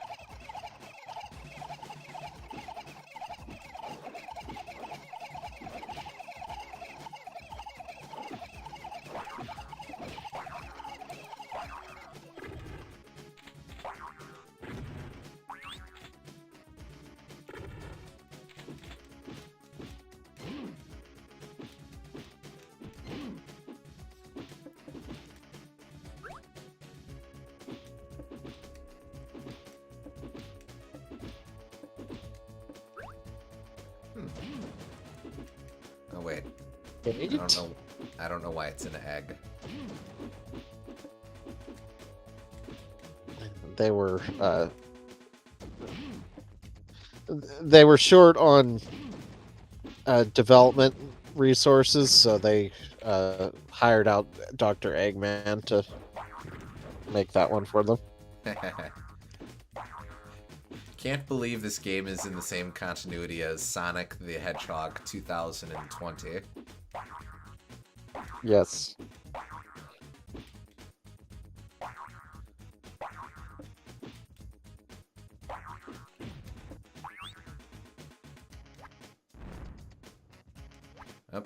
go.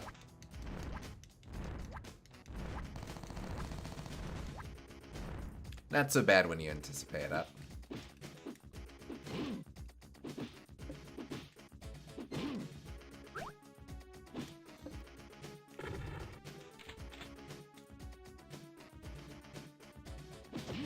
Hit those buttons. Sadly, I don't think there's anything we can do with them.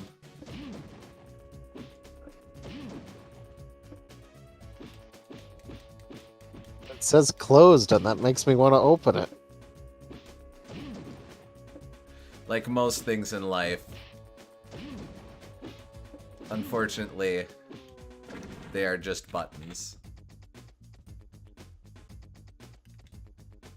Yeah, you can't interact with that.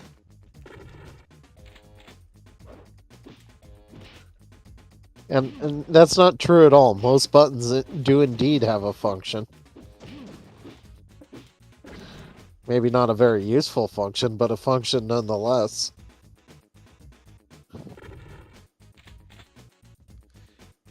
The button's function is to be decorative.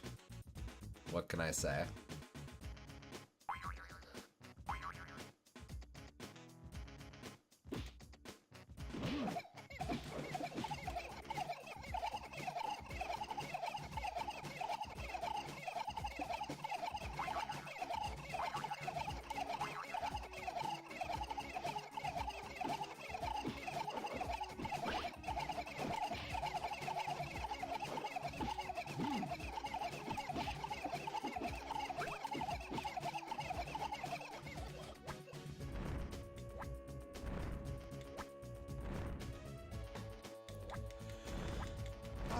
Excuse me.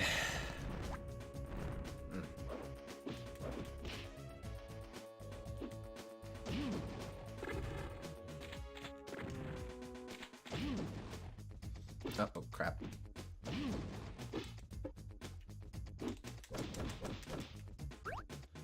There we go. Oh no, we've got the big baby. Oh no, the big baby. Oh. Well, don't go to town on him.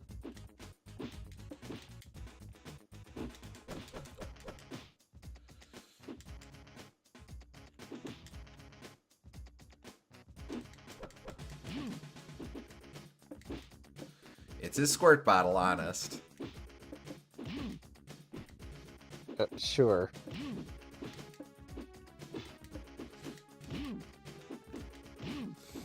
Uh-oh. Crap. I'm gonna have to redo that whole thing. Yep.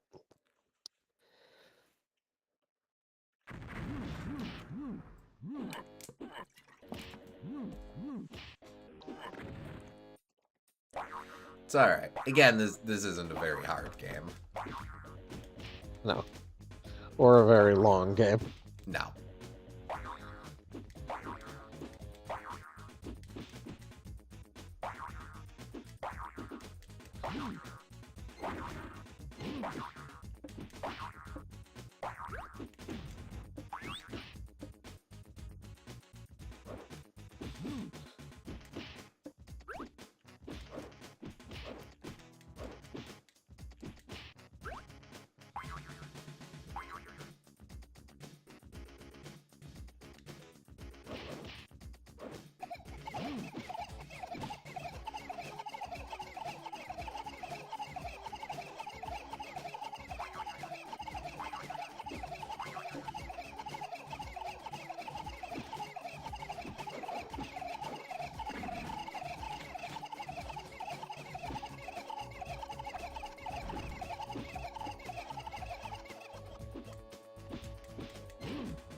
No, you cannot shoot a dwarf to revive it. It has to be a melee attack.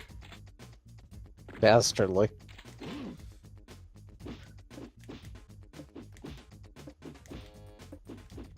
That's the play. Right there. Can't Just- kick you if you're up in the air. Logic.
Uh-oh. Ah, bother.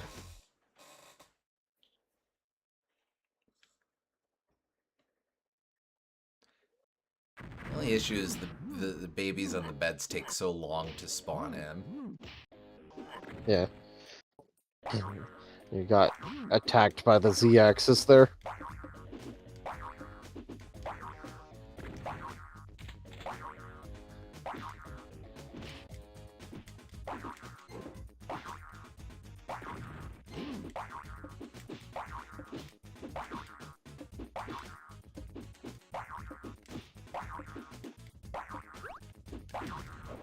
There we go.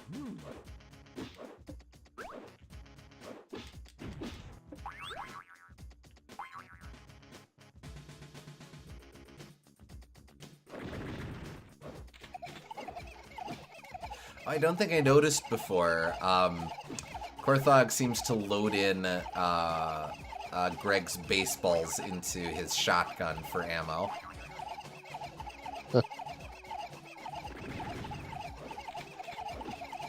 Yes, he does.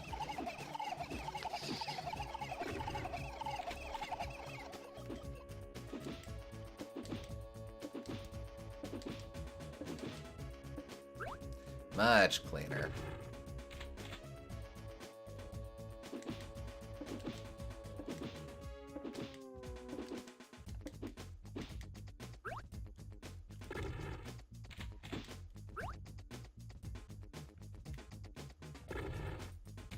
Probably blowing up the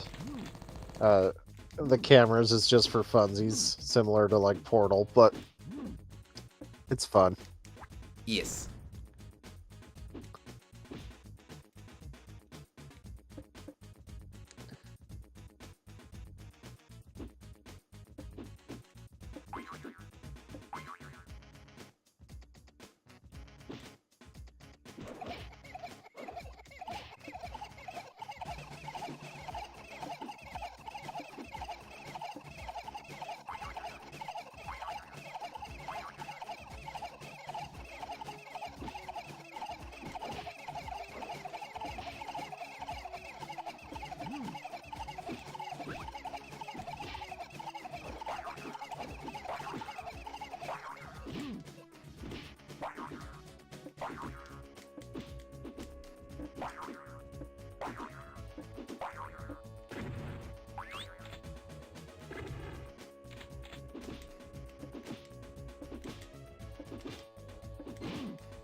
Double hit there.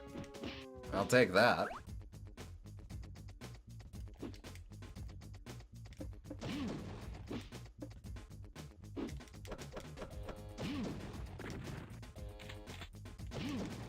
Uh-oh. Damn it!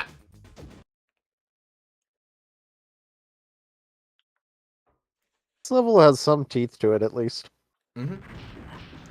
It's also a decent demonstration of the game's health system in practice. How even though Yeah.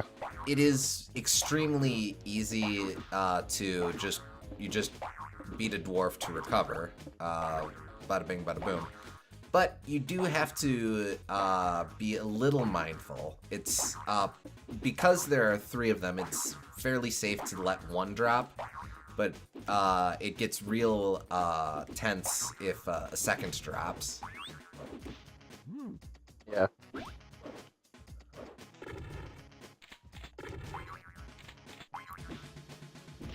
It does also kind of solve the issue of iframes, because in this game, iframes are the time you spend shifting to the other dwarf. Mhm. It doesn't... In a lot of games, that can be a little vague, but... Oh, sure.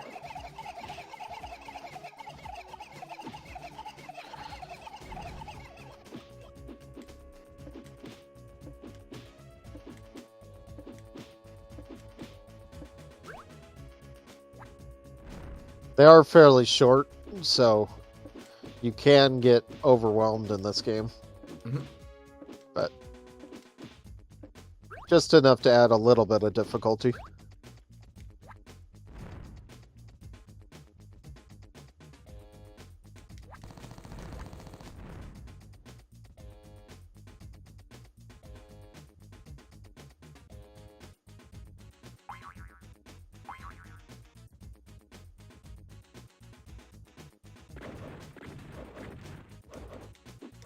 Oh, that was a waste.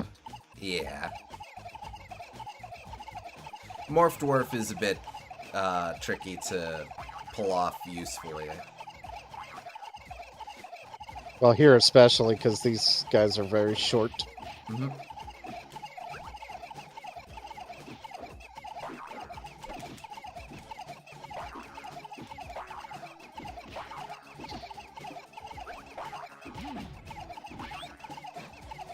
It's cute that you don't actually specifically defeat the babies. You're always just chasing or knocking them away. Uh-huh.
Uh-oh.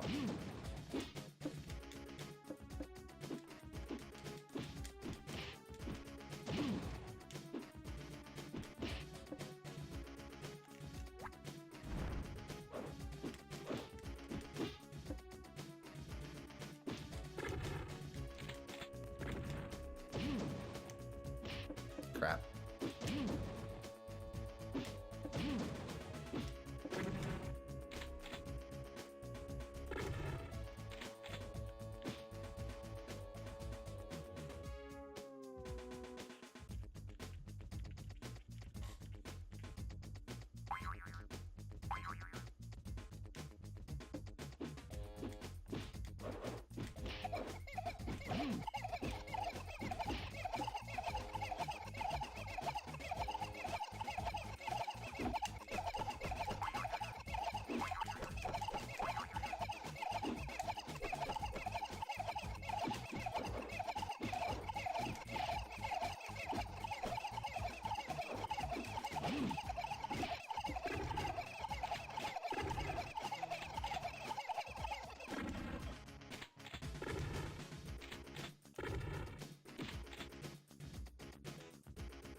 Crap.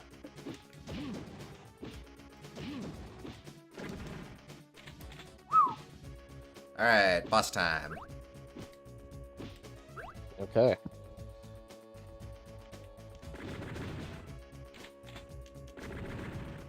Whoop. That was a miss.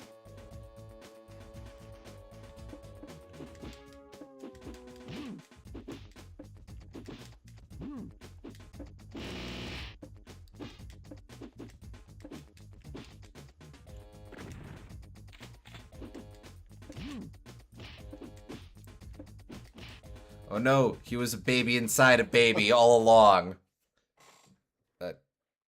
Somehow. I never could have guessed that that baby was a baby.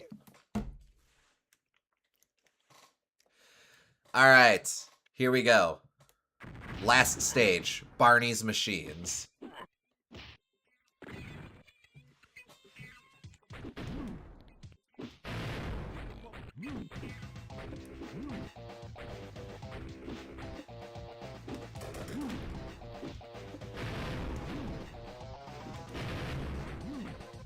Crap.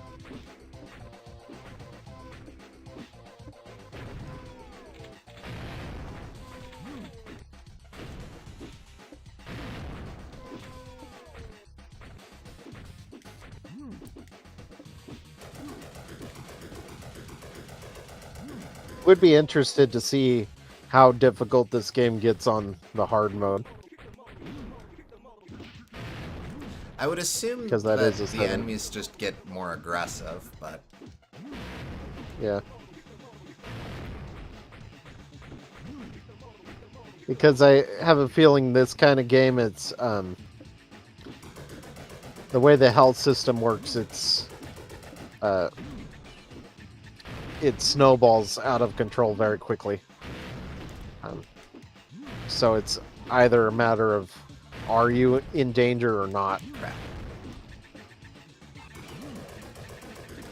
Crap, nope. Well, I mean, it's just the fight, so it doesn't matter a whole lot. If you have time to revive your allies, that can basically kill the difficulty, but I wonder if you wouldn't have time on the hard difficulty.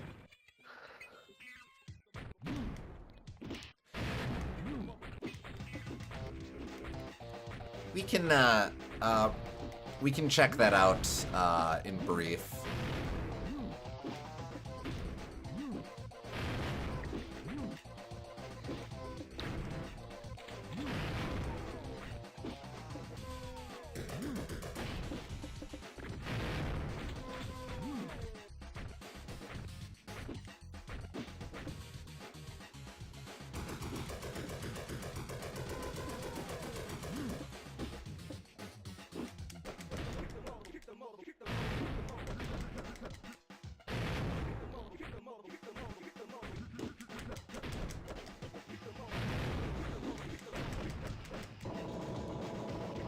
There we go. Those baseballs are probably the best option when you need to do long-ranged attacking. Like It that. is Barney's Machines, plural. But Yeah. yeah, it's if you're able to get it set up, just might not always have the time to do so. Yep.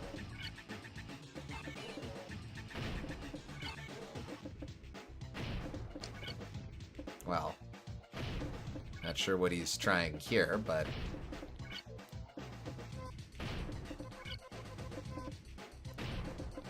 Oh, buddy, you're trying so hard. you'll get him someday, Barn.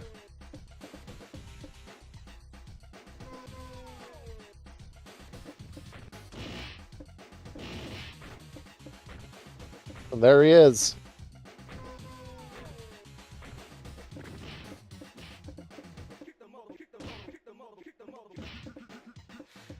Actually, these bowling balls are kind of useful too.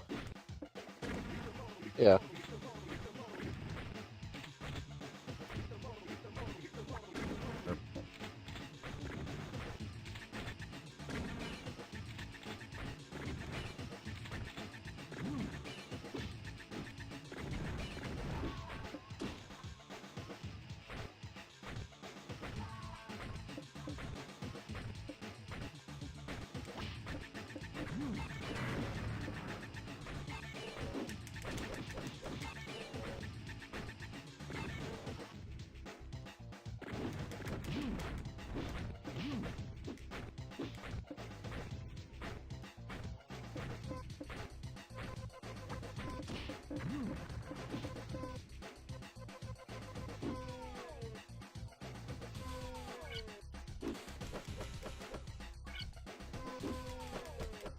Poor Barney, reduced to a mere jetpack.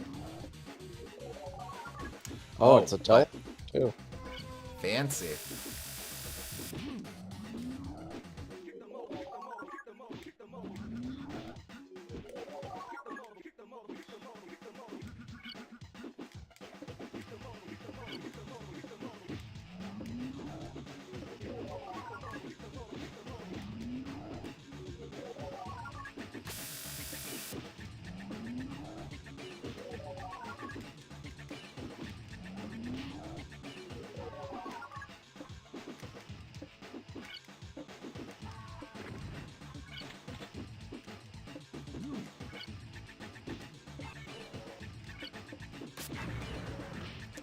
With all of his different forms, he does at least, oh, well, that didn't agree with him.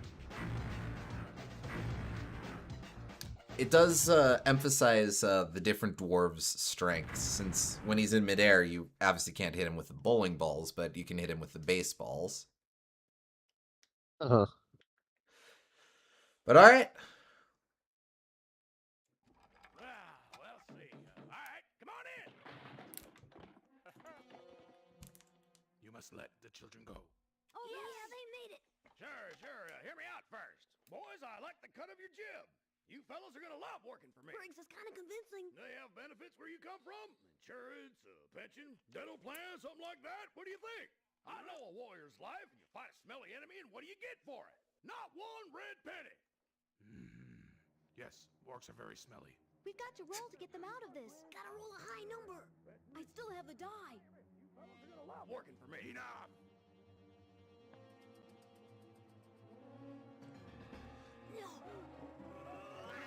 Wait, hold the phone. Boys, let me put my cards on the table. Showtime. Gentlemen, the entire armory of the free world is at your disposal, and the unfree world if you want. How about a little R&R on your own beachfront property? Guns and your tanks. You got tanks there, don't you? Well, thank you. Keep up with me, boy. Yes, sir. Anyway, just look at what we got here. Plus, access to our secret weapons research team. Hey, take a look at that top secret stuff there, boy. Oh, boy, we'll be unstoppable. I like that they're just using concept art here. I'll give you Yes. very own condo. Look at that, baby. It's beautiful. Look at the pretty house. Yeah, I'm talking here, boy. Roll again. Okay, here we go. Come on, die. Come on. We're looking for a few good dwarves. What do you say? More slides. That's how D&D works, right? You just keep rolling until you get a good result. Well, talk amongst yourselves. Uh-oh, they're buying it. Well, we'll take care of that. At least this bricks doesn't stink like orc. Come on, Papa needs a new pair of shoes. I guess each instance represents a different I'll even throw in a Winnebago. persuasion roll? A submarine.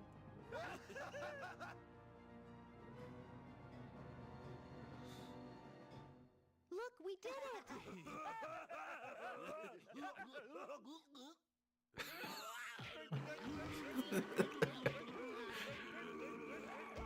You release the children. Yeah, sure. We'll let them go. We got a deal, all right? Here. Oh, not that way, this way. So, we got a deal, right? No, but we'll kick your ass.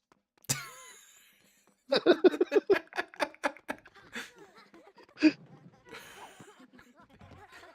you have a nice trip? Well, I guess that's all she wrote. La, la, la, la, la. Here comes your big surprise. Oh, man, that's gonna hurt. That's gonna leave a mark. Oh, hey, come on. Ow! Ooh, come back here when I'm talking to you. Hey, how do you like this one? Ooh, okay, we're having fun now, everybody.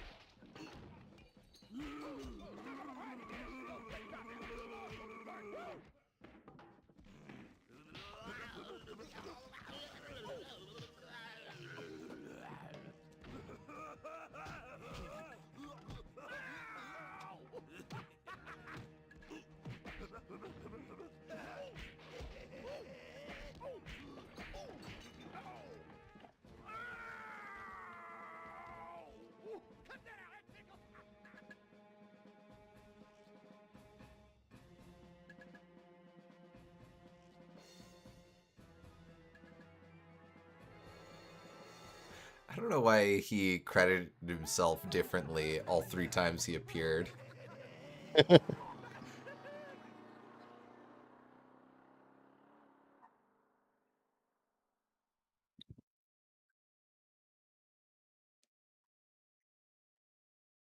But yeah, that's game.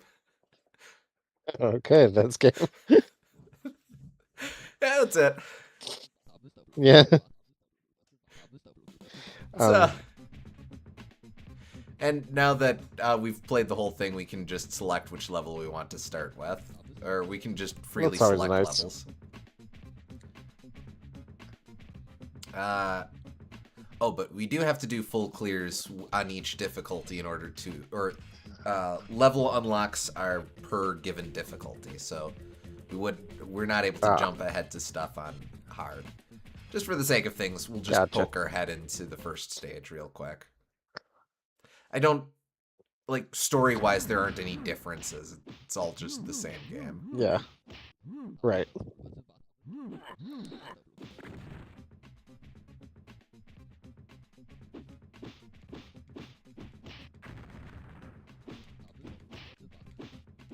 Oh, okay. So, on hard, you actually have a proper health system. Ah. I see.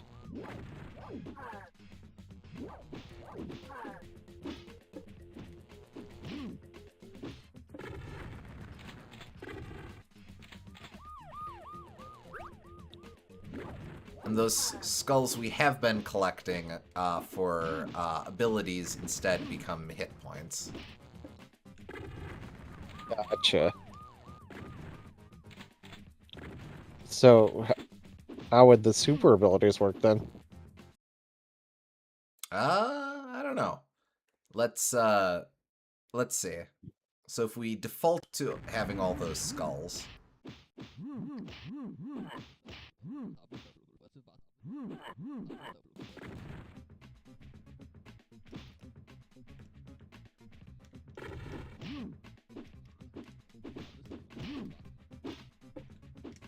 Doesn't seem like you can use those. Oh, wait. I might need to collect the red skulls before I'm able to use them. Yeah. Or the die. The Yeah. D20.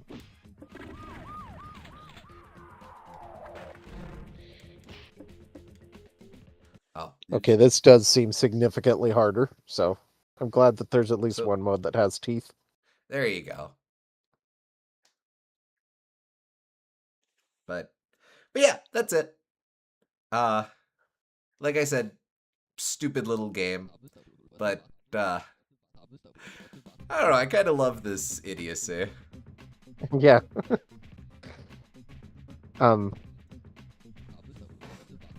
I think if I were to play this, would definitely be a game I would want to do on both normal and hard. Probably not for a stream, but in my personal thing, I think that it's short enough and it would, like, the difficulty arc works better, I think, with that. In that regard, I think that this game is, assuming you play both of them, that gives it enough longevity, because just doing one normal mode, it is a little bit short even by beat 'em up standards. It's not a very complex game. The characters only have like 2 moves each, 3 if you're generous and count the jumping attack, but which is pretty light for beat 'em up standards. But that being said, it's very funny. The artwork is excellent. It experiments a lot. The cutscenes are delightful. The manual is top 5 instruction manuals of all time. Hey. And it's just a game that is difficult to forget and makes a name for itself. This is definitely a game that feels like it has a reason to exist, which I'm always looking for in video games. I feel that. It occurs to me as well, with respect to the whole difficulty thing, hard is probably the best place to do co-op, since among other things, because it removes all the more experimental or the more gimmicky levels, then whereas it's still a challenge, it's a little less of a challenge. Though that being said, there's probably some Battletoads energy going on of I don't know if you can hurt each other, but you're certainly working off of a limited health meter, so. But still, it does give the game its a different identity in multiplayer, along the lines of like River City Ransom or something, and that's neat. Yeah. Don't think I would get a Saturn just to play this game. It's just too breezy of a thing, but I would absolutely pick this game up if it got a re-release on Steam for like $5 or something. Like that would be an immediate purchase for me. Definitely. I think Ed Annunziata said that he wants to bring this back. He kind of has that sentiment with a lot of his projects. Probably why he's involved with the Echo remake is because he's honestly been hounding Sega for that for quite a while. Honestly, kudos, but like, I'm sure he would love to see this come back in some capacity, even if it's just a port or like a compilation on an NSO type service or something. Yeah, I think it's definitely a much more playable game than Echo, that's for sure. Like, Echo was a very, very good tech demo with a lot of a tedious game afterwards. This is consistently entertaining with a couple exceptions here and there, but nothing really that big of a deal once you figure out how to get in the truck and like how you deal with the dragon. Like, they're minor concerns. Yeah. I don't think it's such a simple game that you can honestly flail around a bit trying to figure out some of the more gimmicky sequences, and you'll be fine. You'll get it eventually. Yeah. But yeah, I think it does everything it wants to do. I don't think... Yes, I would have liked a little bit more of it, but I think hard mode would help satiate me if I were to play this personally. But yeah, I very much enjoyed this. Okay. Yeah, in the grand scheme of things, and we've been looking at a lot of first-party Sega titles. The Three Dirty Dwarves is definitely not one of the big names that most people look at to the Saturn at. I think pretty much everything else we've looked at is at least notable in some way, or is sort of significant or acknowledges a fairly substantial part of what the Saturn was. Three Dirty Dwarves, I am almost positive, was just kind of a blip on the radar, but it feels short even by Saturn standards a little bit, because it's not that difficult unless you're playing on hard mode. But yeah, that being said,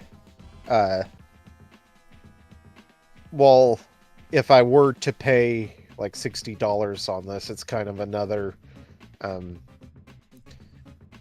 that might be disappointing. It's kind of another Virtua Cop situation where I think this would be an excellent party game and just a game to play with friends.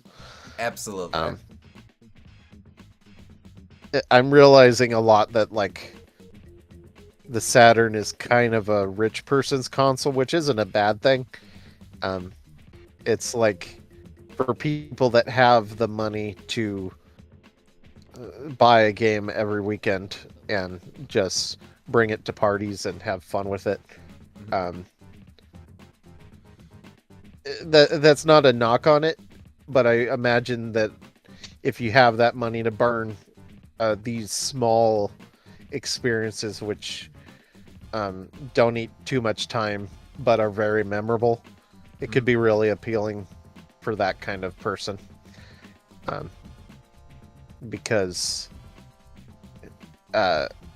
if you think of it sort of along the lines of a movie, which you watch, you enjoy, and then it's over with in 2 hours.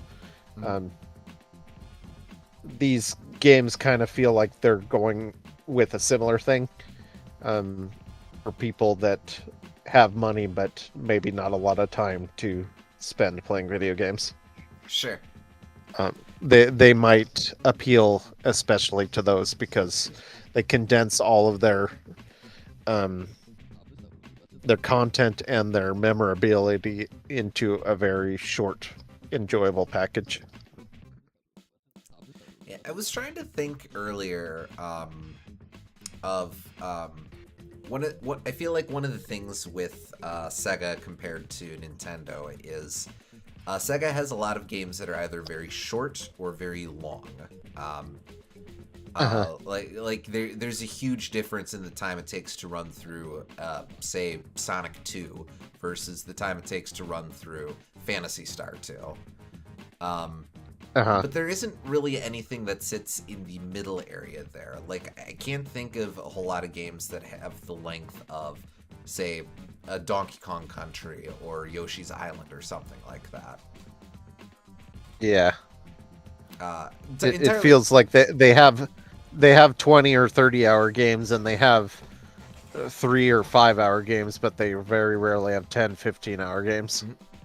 And it's entirely possible that there's just something that I'm blanking on due to my own unfamiliarity with the console. But definitely, as we've been running through these, again, I specifically chose games on the shorter side of the length. But yeah, my own lack of familiarity means that it feels like there's a lot of these types of games, and then there's a lot of Sakura Wars, right. Panzer Dragoon Saga, Magic Knight Rayearth, that I guess Deep Fear to an extent. I imagine a lot of those games got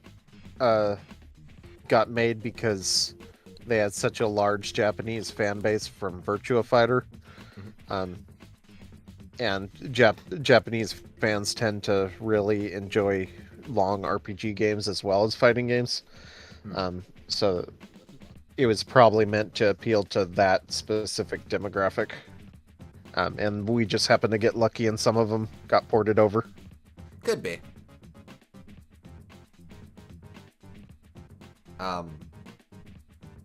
But even then, most of them stayed in Japan. Yeah. Like the aforementioned Sakura Wars.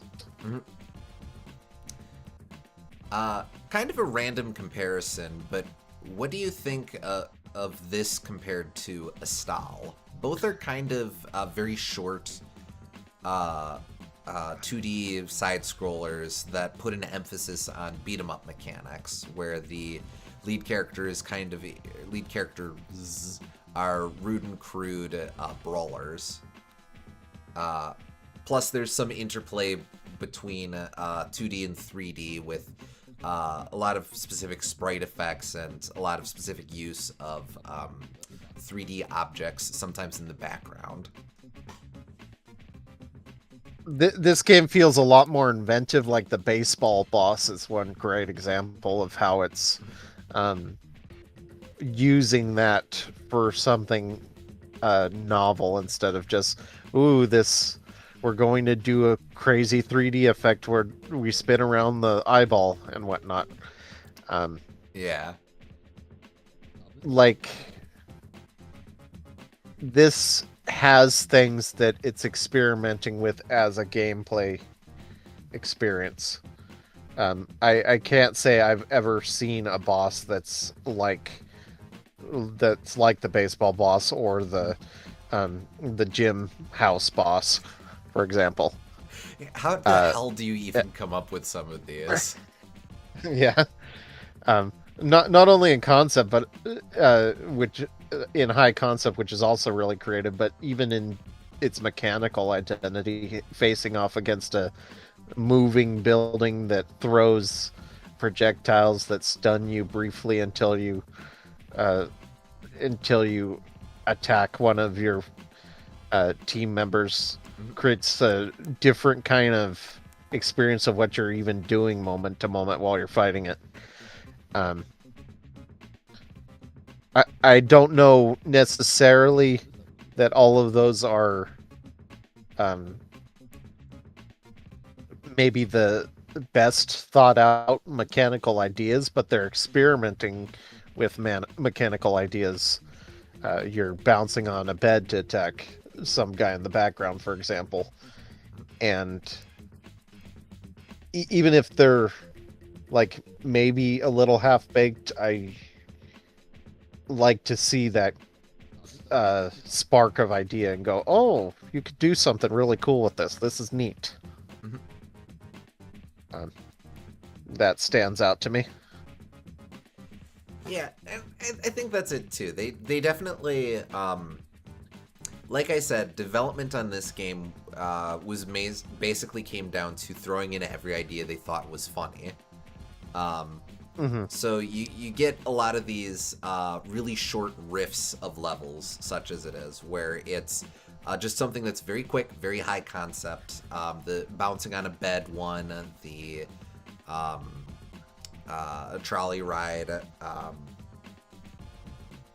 It would be really fun to see those iterated upon and developed upon, but there's probably an element that it was just funnier to them to have this be a quick thing that is never brought up again. This feels like they came up with an idea, put their all into going crazy developing that idea, and then moved on to the next thing. And didn't really have much concern with like the order of things or like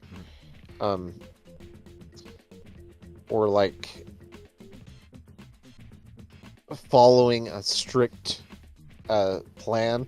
A stall feels like it's more structured, like it was going off of a design document, and because of that it actually feels a little weaker to me. This has more chaotic, passionate energy behind it. And but they put a lot of, because of that, they were able to put extra work into each individual area instead of like trying to work towards making this full plan of a game. Like I doubt, I don't know about what actually happened, but a stall feels like it probably didn't have many canceled levels in it. This probably had a bunch of ideas that just got cut before they even got started, or the development time ran out before they knew it because they had to meet a deadline really quickly. Which is, if you're going to have a game that you have a short development time, at least make the stages that you do have really memorable. It feels in that sense they made the best out of the short dev time that they had. So I guess I'm saying I like the passion that shines through every aspect of this game, even if there's not as much of it. I feel that, yeah. That's an interesting analogy with probably not a lot of cut levels in a stall. I have no idea, but that makes sense to me. Me neither. It feels like not that it's not that game is throwing out a lot of crazy offers or feels incomplete or anything like that. It what's the word? Yeah, it doesn't feel incomplete, but it feels like it's going off of the plan that it had in mind, and might have made some sacrifices in individual levels in order to get that plan complete. So it might have been a more it might have been a better planned out, better managed project, but this is a more fun and energetic product that allows for the artists to really shine and really put their all into each sequence. Mm-hmm.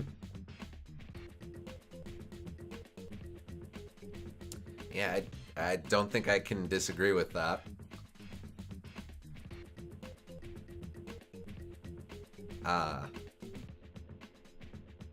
Like, this feels like a game that they are super passionate about, and if you say, oh man, I just hated that game, then you know it would... I don't know if the creators would take it personally, but it would be like they just... It'd be a little like a part of heartbreaking. them would die. Yeah. A stall, I'm sure that they would feel that too, but it would be a different sort of thing. It's more like... it feels like they would be more like, well, not every game's for everyone kind of mood. But I'm just spitballing. I can't read their minds. No, I feel that though. Like, Three Dirty Dwarves is probably like, it was really funny and really fun to make, but probably it's the type of thing where it makes you laugh so much that you kind of don't want to tell anyone else a given joke because you know it's not going to hit the same.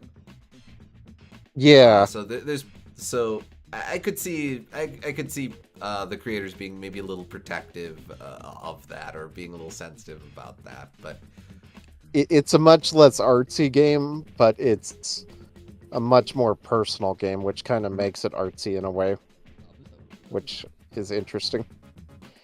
Like, and a stall, I don't want to say it feels pretentious, because it's not really that bad, but it's like, it's a little more self-serious, I guess. yeah, that's just it. It wants to be taken fairly seriously, and it's doing a lot of really nifty things, like hiring a for realsies anime studio to animate for the Sega Saturn, and production values are really quite high for what it is and stuff. Whereas here, the everyone's just kind of these weird, goofy little doodles, and that's what they're going for, and they're perfectly happy with that. Yeah. Yeah. But all right, yeah, I don't think there's a whole lot else to cover unless you got something burning you want to throw in at the end here. We finished a Sega Saturn game in a single session. Hey, it's been a while. Might be our last one that we do, but you know. No. Yeah. I think the last game we touch upon should be a single session game as well, but that's a ways off. For next time, as promised, we take a look at Ed Annunziata's other Sega Saturn title, Mr. Bones. I am a big fan of Mr. Bones. It was probably my favorite original Sega Saturn game that I have seen. I had very little exposure to the Sega Saturn prior to this exposure, and I still think it's probably my favorite so far. But yeah, lots of wild experimentation, and every level feels unique in that game. I think it's very much going to be made or broken by the actual gameplay experience. I've seen a lot of people at the same time the gameplay is quite awful at some points. Don't get it twisted, but I still love it despite that. Perfectly fair. I'm going to have to... I might have a little bit of work to do to get it set up. I just found out that it's a multi-disc game. So, but I'll get that squared up for next time. But be sure to look forward to that. And until then, thank you for joining us. We hope y'all had fun, and we'll catch you on the next stream. See you next time.